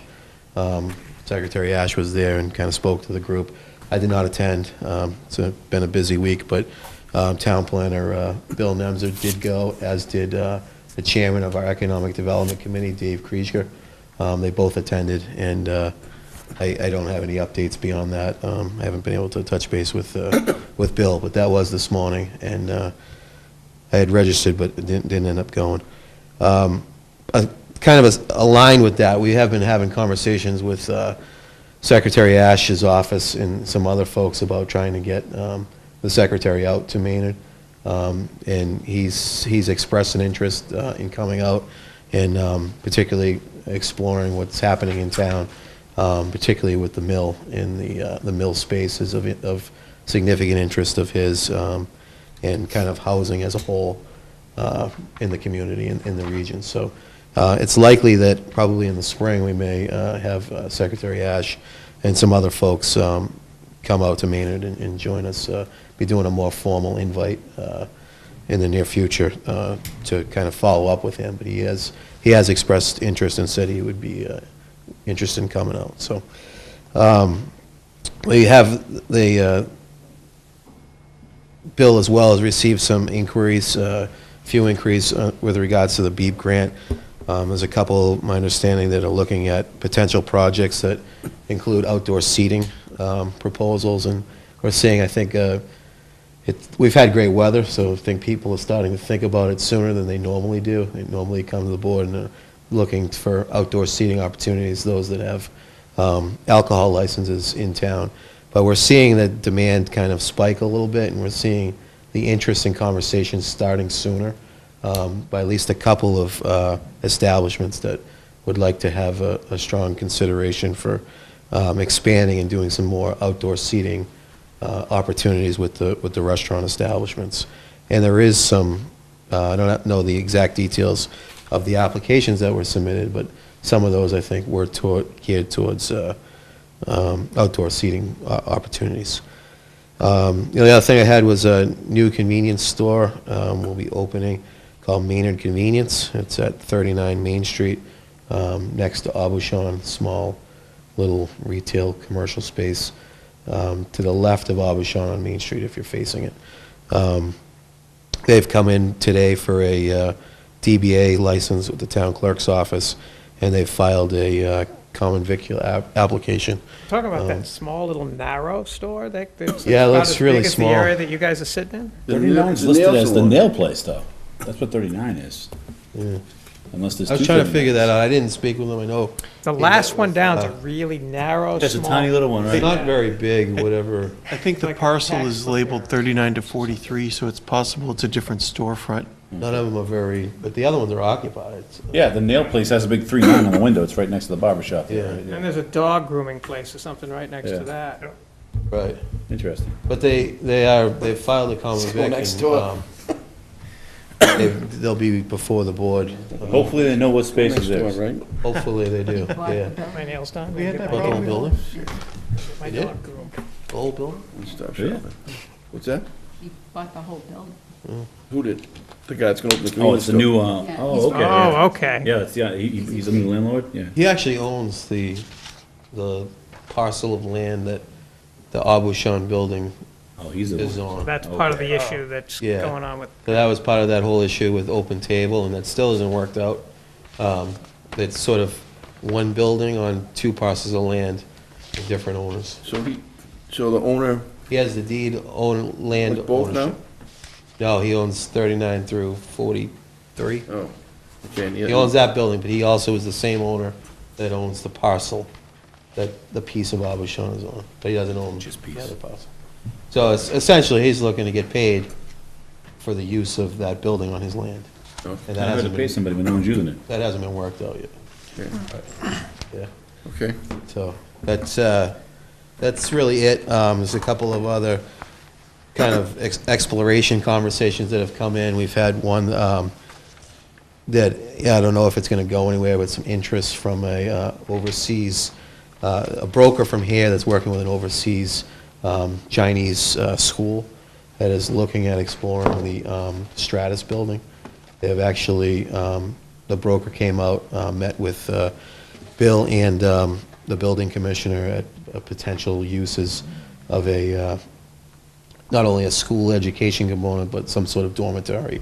So I guess, there would be international students that would be studying and living over here, and they'd be looking at purchasing the entire property, not leasing it. So they would also say that it's probably a little more than what they need. They'd be looking at maybe doing some leasing of some R&D type of stuff as well.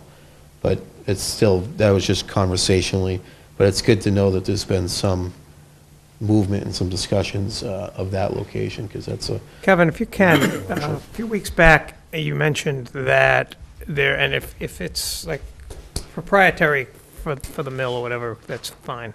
But you had mentioned that there was some discussion with some universities or colleges or whatever for that property. Is that something you can talk about, or is that something? Yeah, we still can follow up. I haven't heard much on that. I know specific locations. I know Dean College was exploring some opportunities that are in the area.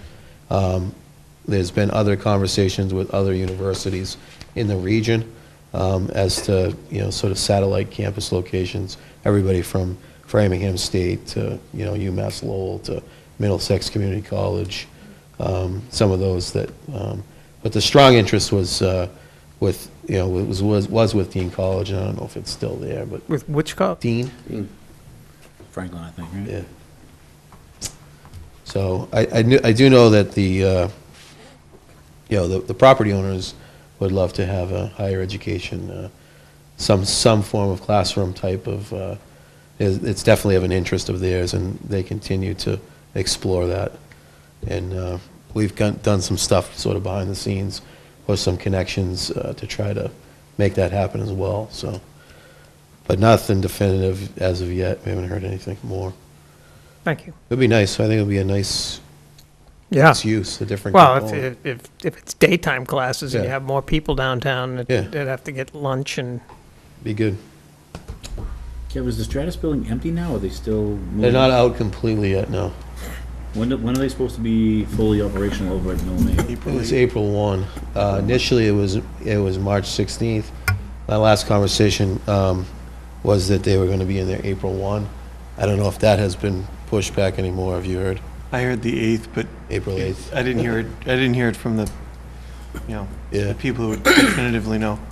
I know there was quite a bit of work that they had to do to get ready, and they missed the March 16th deadline. They were shooting for April 1, and maybe a week delayed beyond that.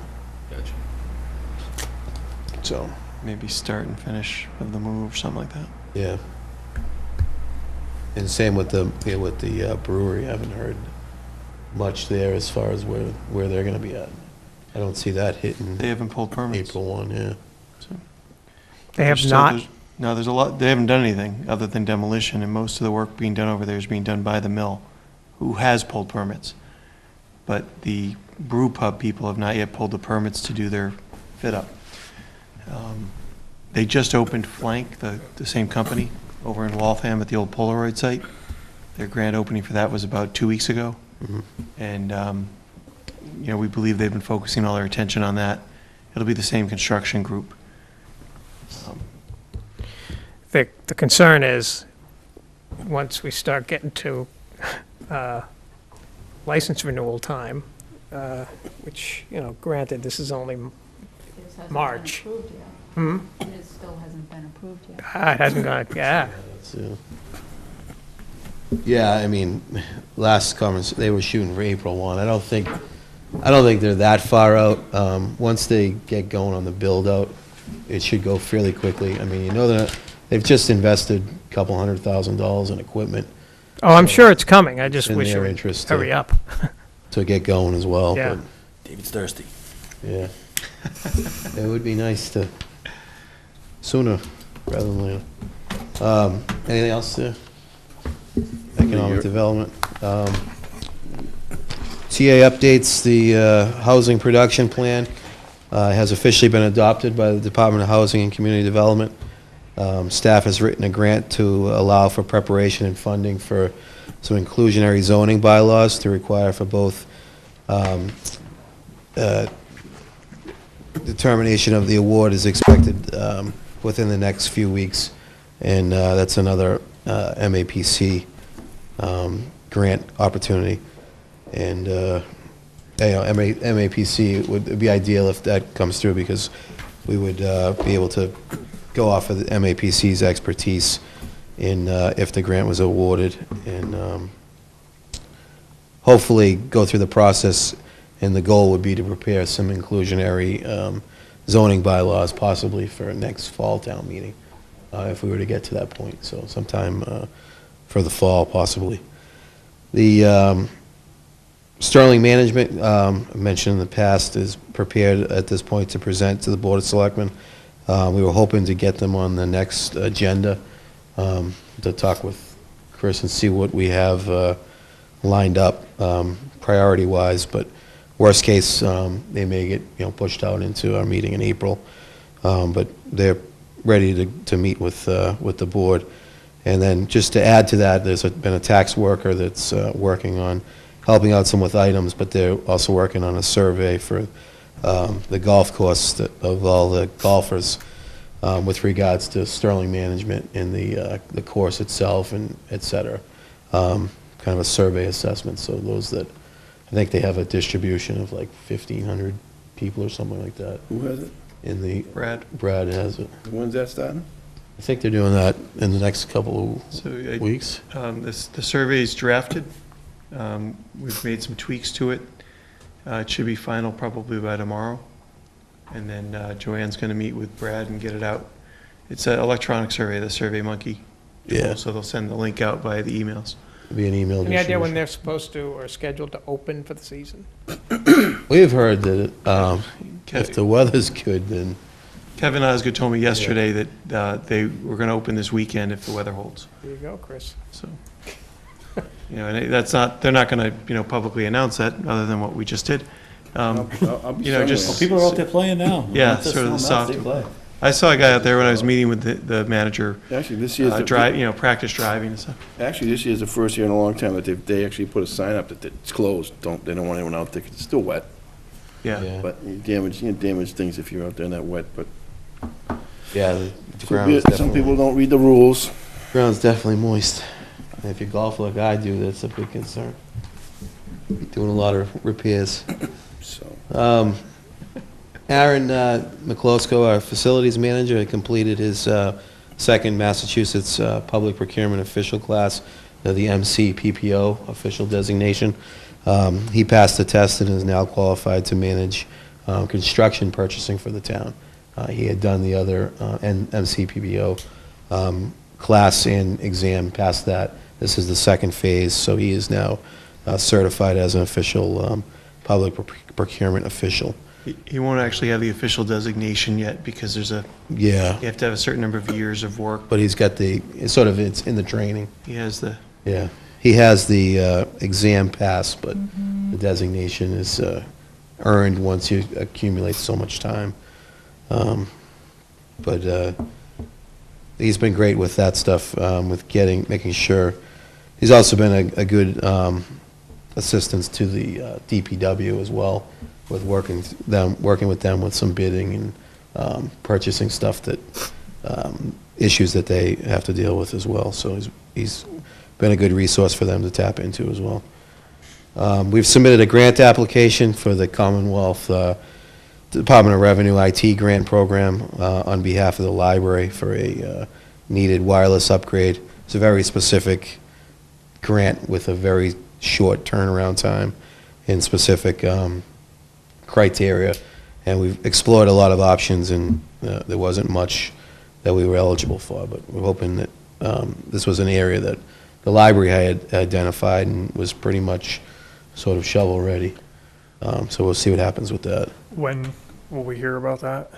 It was submitted do you know what I submitted it yesterday, and it was the deadline, and I don't remember the turnaround, but it's going to be in the spring. It's a 2016 grant. It was just announced in February 1st. Okay, thank you. Yeah, it was literally less than a 30-day turnaround on it. Andrew had an opportunity to meet with the dry cleaner and the owner of the Pleasant Cafe with regards to the parking issue. Still somewhat unresolved, but he did meet with both. both owners didn't seem to think it was a big issue on a normal routine type of weekend or operation, but events like Super Bowls or pool tournaments, et cetera, cause issues, then both parties sort of agreed that some of the cars belong to folks using the laundry, as well as folks that are, at the bar. So they essentially, there was a discussion that some of the people that are actually using the laundry are actually taking up space, but they're also drinking in the bar waiting for their laundry. And they both kind of agreed that there's some of that going on. And the bar is giving them change for the laundry machines. And then kind of a symbiotic relationship. Yeah, the PC provides a lot of quarters. Don't call it suds for nothing. But yeah, we want to. He did meet with them to talk to both property owners and see if he can kind of come up with a solution to help with the parking issues, which that whole area kind of suffers from. But the Memorial Park redesign workshop was held on February 25th. I know David was there. I don't know if any of the board attend.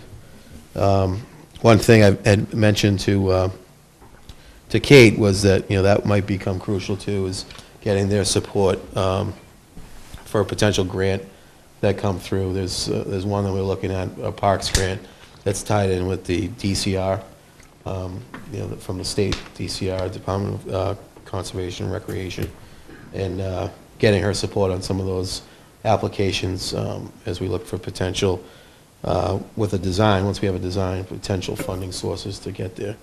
I obviously wasn't there, I was out of the state, but I heard from Bill that it was well attended. Yeah, very well attended, and there's some, good discussion. Andrew was there for a while. After the school committee. There's, my focus is on maintaining the fact that it is Memorial Park, and it's supposed to be a place of somewhat reverence, and there is some discussion about putting children's play stuff on there, and that, I don't know if I necessarily am happy about that, but otherwise the the design that was presented is interesting. I think we have to be a bit concerned about their plans relative to potentially taking away parking spaces. Andrew, I think you might have been there for that part of the discussion. Taking away some parking spaces in the basin to put in a ramp and steps and everything else going up into the park from the basin. Right. There was some discussion on where they could put it that maybe would limit the concern. In the middle versus the wall or something. Yeah, but then what that does is take away from the new, they're putting up a new mural and, but anyway, so. Can't you access it from the movie theater side? Yeah, well, the goal is to, the big goal, I guess, for the whole theory is to make it traversable from one side of town to the other without having to go around the basin and around the park. So you can actually safely access it from Nason Street. Like you couldn't safely access the parking basin from Nason Street because you got the bank drive two through, driveways, and then you got another driveway. There's no pedestrian flow or access. You'd have to go all the way down towards the Summer Street lot and then up and over. It's not very pedestrian flow friendly. Yeah, and that's the key is, the whole focus. And then there's also the focus of the band, the band conductor is there. He's interested in how it works for the community band when they put on their shows. But again, the focus from my perspective is it's Memorial Park. The focus should be on the memorial and on the, honoring the veterans. And so, yes. I think the big takeaway from it is that nobody can say they were left out. I will say that the architect and the team has done an exceptional job with making sure that they considered inviting and having conversations with everybody, from the veterans groups to community band to everybody.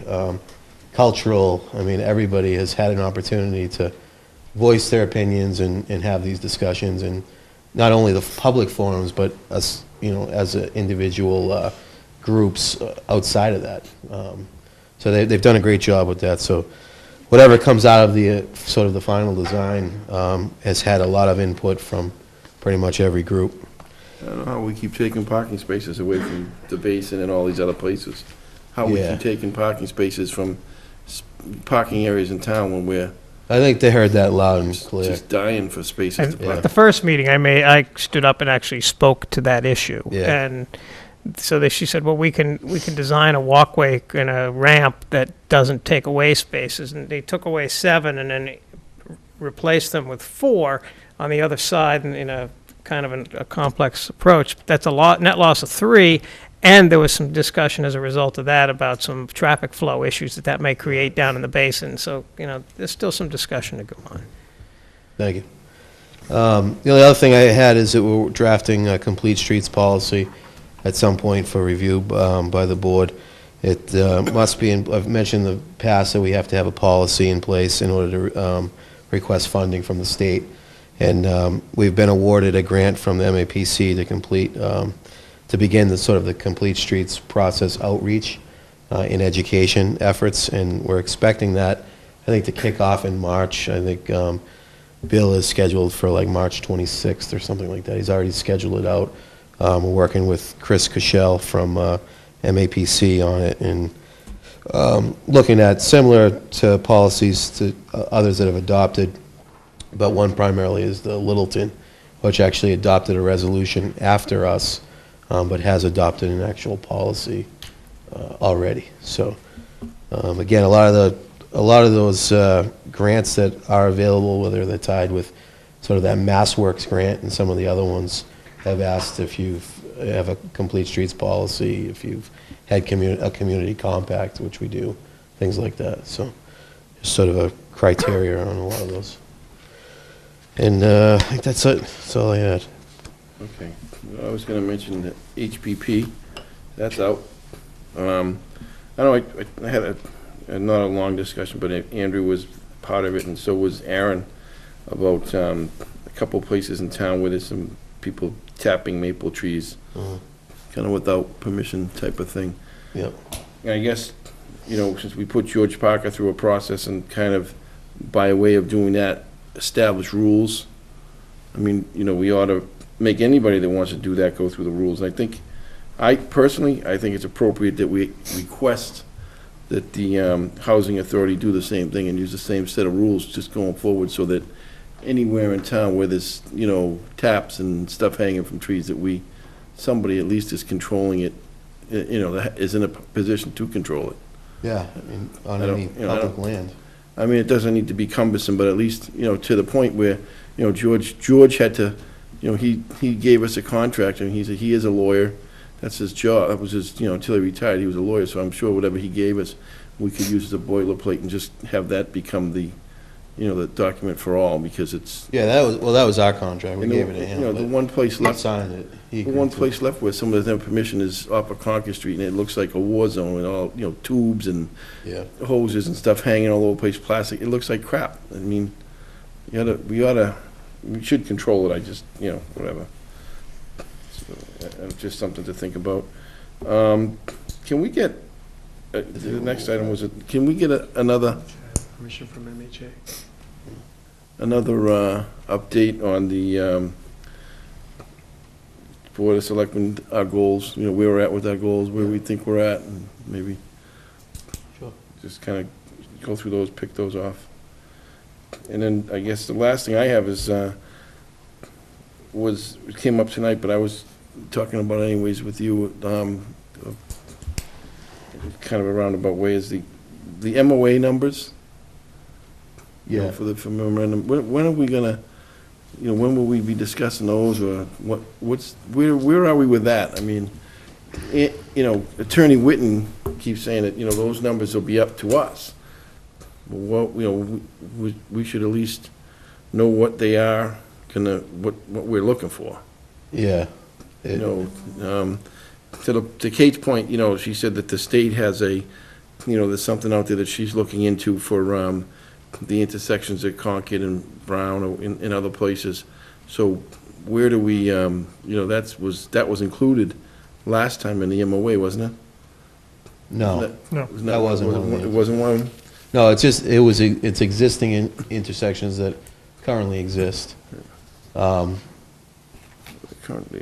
my comment tonight was addressing the fact that I'm hopeful that maybe we can influence them to contribute towards that intersection, because you will recall that when we had the traffic study done for the prior failed proposal over at 129, one of the intersections that was indicated to be substantially affected by that project was the Acton and Concord Street intersection. So therefore, that came out obviously after the Walters agreement had come out that did not touch upon that, partly because, when you go back through the history, because it was already in the pipeline for the state to be addressing that particular intersection.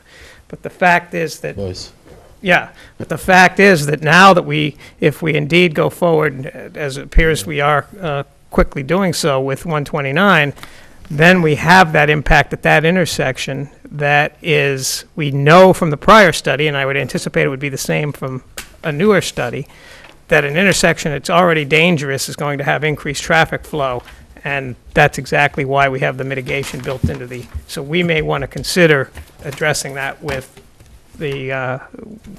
Capital Group. I would agree, and I have floated that out there. It's hung up on, they don't want to give any more money, and we want more money. I guess the answer to your question is that he really there's no basis on that number other than it's 10 years later, and what does that mean? So if we ask for double that, and we end up with somewhere in the middle or somewhere else, it's probably an agreeable lump sum. But what we're trying to figure out is the true costs of the existing intersection improvements. That part of what I was stressing to Bob on is that we need to see the preliminary traffic stuff so that our engineer can review that and compare that to what is in the development agreement as to what they're going to provide. And it may or may not be adequate. And I had the conversation with that specifically with Wayne this morning. So that's sort of kind of held it up a little bit too. It's going to come down to, I think, we'll propose, a dollar figure. They're not going to, they probably will look to try to negotiate it and ultimately present something to the board as the rationale as to the number. But it's tough because it's not like, I guess to answer your question, Chris, it's not like a standard formula that he's using to base, okay, we should be asking for this amount of money. It's just our feeling that the project is 10 years later. If you just look at sort of general inflation and the cost of doing business, et cetera, and impacts, that should align with the compensation from the development agreement. And whether that's 100,000 or $1 million more, it's kind of what does the board as a whole think the project is willing to accept. Right now, we know that the least amount is what's written, so it could be some variation of that. But and I had the exact same conversation with John several times, and it's sort of tough. But he's had the conversation with Angelo, and at this point, that's been kind of the wall. Are they not recognizing the fact that inflation has occurred since 10 years ago? Yeah, so has the cost of building. That's their answer. But so has the lease payments. I mean, you can keep going back and forth. I mean, there's a lot all of day, things that go into it, but... Yeah, the cost to build it is significantly higher than it was 10 years ago. So is the amount he's going to charge for But so is the amount of lease payment. Yeah, so, okay. I totally agree. But that's the type of answers we're getting, It's, well, the costs have gone up considerably. Well, so have our costs. So we're going to continue, keep the momentum going with that. Okay. All right, that's all I have. Board reports. Tim? Noticed that the skate park at Green Meadow has been done away with. Do we have any plans for that? What's going to happen? What's going to be placed in there? Talking about the old parking lot? Up at Green Meadow, the park? in? Yeah, it was fenced in. Yeah, we were asked to remove that for safety reasons. It wasn't a skate park, it was an old tennis court or something. It was an old skate park at one point. Park, too. Yeah, Tennis court initially. followed by We were asked to remove it by the schools and the DPW Well, that makes sense, complied. but was there any, like... I think it thought? was looked at in the traffic flow assessment that... Has that been completed? Yes. I haven't seen it yet. I have it on my desk. I haven't reviewed it. We just got it. And to your knowledge, do you know if that was correlated with this playground that they want to build at Green Meadow? Yes, it should, that was supposed to be taken into consideration. Yes. Okay, we've yet to see any comprehensive plan. Plans for the playground? Well, we've seen plenty with that. CPC has. Yeah. It's kind of borderline pretty high. Oh, I know, yeah, I've heard that. But Considerably they weren't high. able to show us any results with the parking and Yeah, upflow. I don't know that they were included or involved with that assessment, other than, the superintendent's idea of what location they'll have. I don't know that they were all on the same page, but ultimately his decision on where he wants them located was tied into the proposed traffic assessment. But we literally just got that from Green International. I have a hard copy of it. I'll have to find out from Aaron if we have it electronically as well. But I haven't reviewed it myself. I do know that they just met to finalize it with the superintendent and DPW, Wayne, our engineer, as well as Green International, and what they were proposing. So, Do we have any plans for maintaining Crow Park now the baseball season's coming around? plans beyond what we do annually? What do you do annually? I don't know.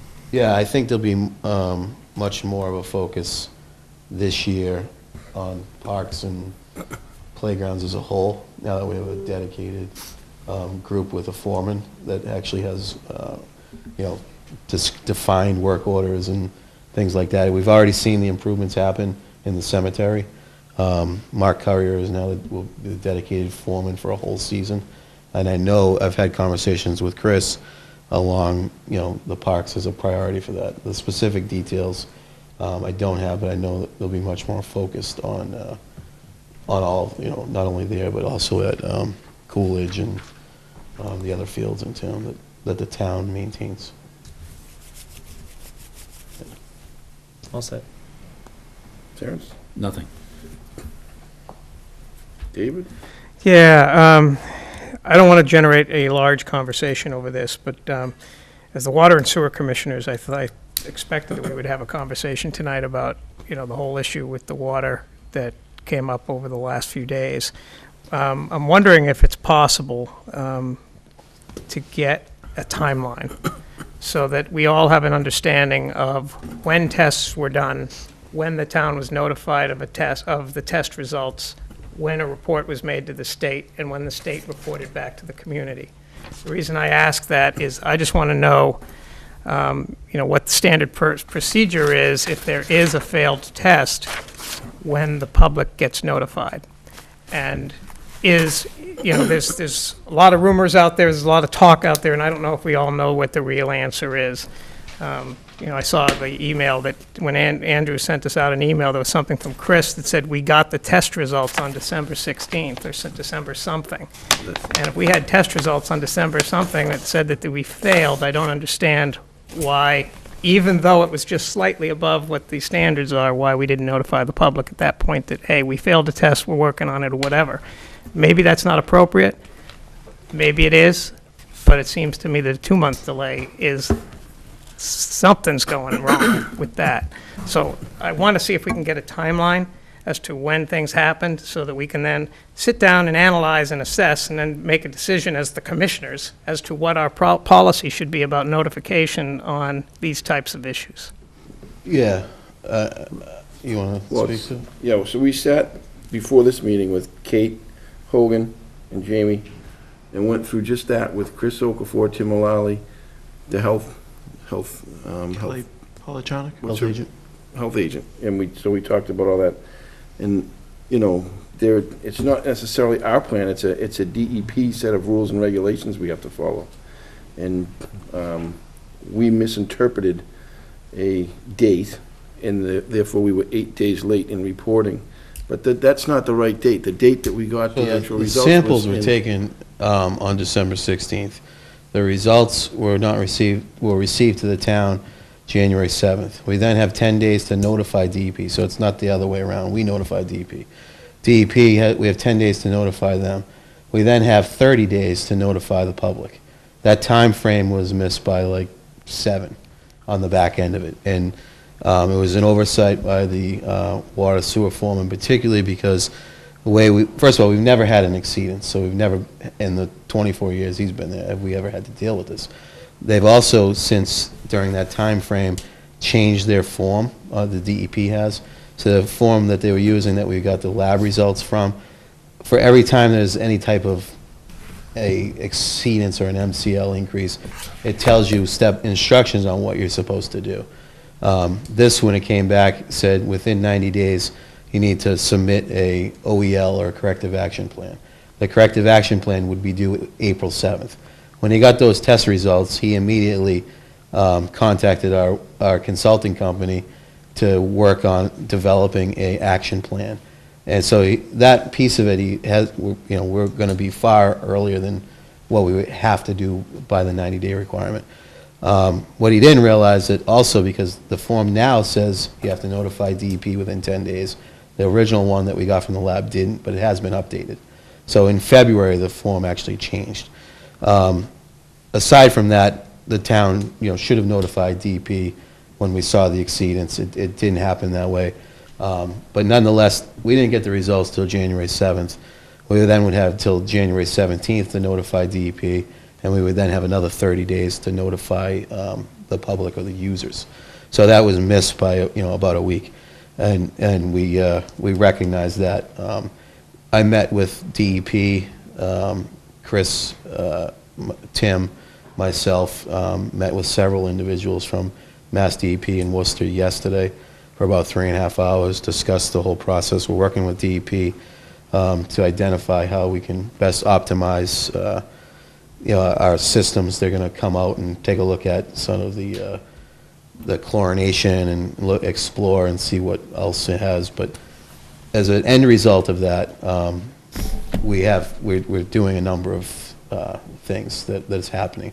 We immediately took samples at all locations for TOCs, total organic carbons.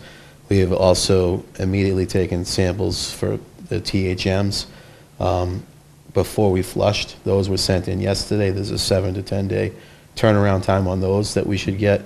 We have also, after we flushed, we're going to wait another week, take another round of THMs to see if we have variations in that, and that'll take another 7 to 10 weeks. Along that lines, we also will have our regularly scheduled quarterly samples, which are done the 3rd week of March. So those samples will still be done. Those will be the ones that actually are required to be done. And those are the ones that they're not changing that schedule at all. They're still going to do it the 3rd week of March. We'll get those results sometime in the beginning of April. We're the likelihood and hopeful that the THM levels will be low, but there's a very strong likelihood that we will have to do another report to the users, the residents, because the way that THM is done is done on an annual average, and based on all of that, it's going to take a round or two before that annual average comes, even though we very likely and hopefully will not have any exceedances when they do the test.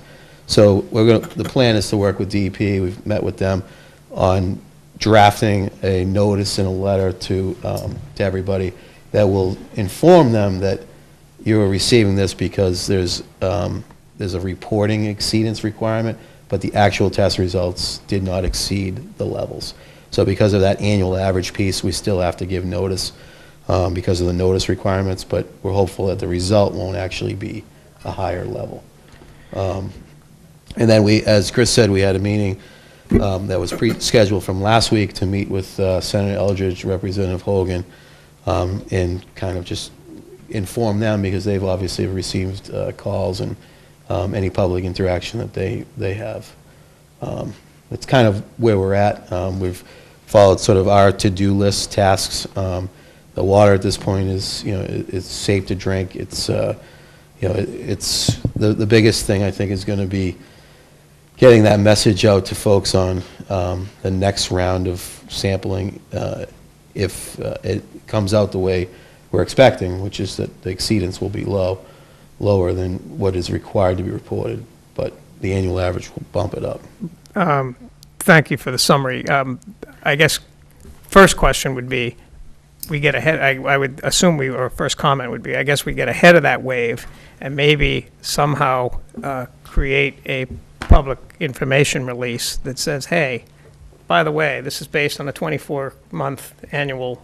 We're probably going to have to issue another. It's not because we failed another test. It's that because of, the 24. I think if we get Agreed. ahead of that, we might be in a better condition than when people get the letter again and say, what the hell's going on? The other Yep. thing is I've asked them to provide, as I was hoping to have today, DEP is preparing a fact sheet. That's a state fact sheet, so it's not something that's coming out from the town that says, this is what you can and can't do. It's actually from DEP, and it'll be a fact sheet on THMs in the drinking water. So I hope to have that this week, which would culminate with a more formal notice. And then the real basic point is, does this board in its role as water commissioners feel that we should take a look at what, despite the fact what the state requirements might be, despite the fact what, our legal requirements might be, do we as water commissioners feel that the users of the water deserve to be notified prior to 45 days later, because that's what the state requires, that we had a failed test, we're looking into the results, and we'll get, is that a proper approach? Rather than, because then people have the choice, do they want to drink the water or don't they? And you don't have people who are concerned 8 weeks later. So, and I'm not saying anybody did anything wrong, I'm just saying, should we consider Part of the answer to timely that, notification? part of the answer to that specific question is if the safety in drinking the water, if there's a safety hazard in drinking the water, we're required to report within 24 hours, correct? If it's a tier 1, there's a Yeah, 24-hour. So if there's a That's danger. an immediate danger. If there's an immediate danger to the public, we will report within 24 hours. That's, that's one thing I've learned in the past week. And the other thing that we've learned is that, we weren't waiting till the last day to make the report. We weren't waiting on anything. The town has never seen this before, and the town, through our water department foreman, was unaware of that reporting requirement at the time. That was the problem, not that we were waiting or withholding anything or anything else. So I think as far as that goes, everything's in place now that when it occurs, it will be done, immediately and properly. That's what's in place now. Would you That's agree? sort of what was been discussed with DEP as well, as far as protocol when you see an exceedance, to contact them immediately. Part of the issue is he thought, as I said, we were doing everything, that we were following the list of what we were supposed to do, which would be that April 7th 90-day corrective action plan to DEP. They received it on January 14th. They received the test results. So we got them the 7th, we sent them to DEP, they got them the 14th. They didn't contact us until last week, and that somebody in their office had said, hey, we haven't heard anything about notification. And that's as soon as they contacted us about that, that was when they immediately posted something. They said we had to get something in the mail by Friday, which we did. What kind of caused some of the panic was that it made it appear that the town was passively putting notice on the website, which wasn't the case. If we had put the notice on the website Monday, the town, the residents would have received their letters on Saturday or Monday. But what would have happened is, normally is, the letter would go out, we'd have a notice on the website, we'd do a reverse 911, and we would, do a full notification. But that's kind of how it played out, because the DEP called and we responded immediately once we were made aware, like the same day. And there, Jamie Eldridge and Kate Hogan are both working to try and get a fact sheet from the Department of Health as well. The DEP and the DPH both. Yeah, get some stuff from them. So. Yeah, I spoke with the director of the drinking water program today, and I had told him yesterday I'd like to get an updated fact sheet. I emailed him today. I assume within the next couple of days we should have something finalized. Anything else, David? No. We're not Flint. Jason? So Yeah, that's part of, I mean, yeah, it's we get definitely a a heightened sense of heightened awareness because they sensitivity, read and watch the news all day long and, think someone's doing something nefarious, and that's not the case. Right. Jason?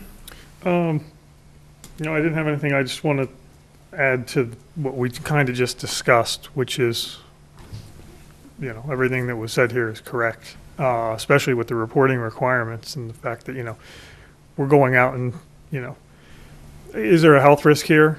No. Again, the fact that it is a Tier 2 reporting requirement from DEP, that by definition is that there is no immediate health risk. That said, we are not in compliance. We are not happy that we are not in compliance, and we are doing, everything we can with additional testing, flushing. We're going through everything with DEP, including our records, to make sure that, we reattain that compliance as soon as possible and make sure people have, faith in the services that the town is providing. One thing, though, I will say that, for all of this, and I think all the phone calls we've all had over the weekend and all these issues, one thing I can say on the sort of perverse side is I am happy it happened with this, with something that is really not an immediate health risk. It did expose some issues we had in the reverse 911 calls, knowing how many people are getting that call, what the percent capture is, helping out, we'll be able to go from here. We can now work with the water department as the commissioners to establish our own SOPs to make sure that we're following DEP's reporting guidelines and that we don't necessarily wait till the last minute, and that we also have a notification letter that despite everybody's best efforts, and I appreciate the goal was let's get that information out there right away, and it went up on the website, and some people saw it and some people didn't, which caused some confusion and some angst. I think people's heart was in the right place to get that information out as soon as possible, but sometimes, pumping the brakes will, to get a better letter, to make sure that we don't, I don't want to say scare people, but make sure we don't scare people, to get things out, in a timely manner, but also to make sure that we're putting out a good product that explains things and, and explains what the alternatives are and, puts people more at ease rather than, scaring people and having them calling Channel 4 and Channel 5 and everybody else out here. So I think my goal, I think I did mention to the chairman, I think our goal very shortly is to keep Maynard out of the news. We had that discussion. Well, But say- I think the most important thing is that the water is safe. Yeah. That's the most important thing, and, for everyone should realize that they were always safe, it's been safe, and if it hadn't been safe, we would have known right away, and they would have known right away, and that's, Yeah, it's I mean, it's just to- important, just to put some correct- perspective, You I can't mean- correct what happened, we can prevent it going forward and Right. correct it going forward, but, Agreed. we can't go back and recreate it, but we can certainly do better going forward. But the most important thing is that everybody in Maynard that was using the town water and drinking the town water, at no time were they in any physical danger. I thought actually Andrew's email, I was away, so Andrew's email actually did a good explanation. So when we were handling the Facebook calls, emails, text, phone calls we were getting, we were able to talk with, some relative, specifics about what was going on. Also the fact that Tim and his crew were handling a major water main break again last weekend up on Great Road. So I mean, there's a lot of stuff going on in the town that they're still responsible for infrastructure-wise, right? So there was a lot of things water-related last week that were going on. So, it's a tough job. Last week was a busy week for Maynard. Busy as a whole. Say that, but. Been a busy month, February. Okay, anything else, Jason? No, I'm all set. Anyone else? Yes, it's a leap Okay, year. I make a motion to adjourn the regular meeting Second. and go into executive session. All those in favor? We're gonna roll call on the Yep, executive roll call session. for the executive session. David? See you in a week. Aye. Kim? Aye. Jason? Jay? Kim? Terrence? Aye. And I'm aye. So we are in executive session as of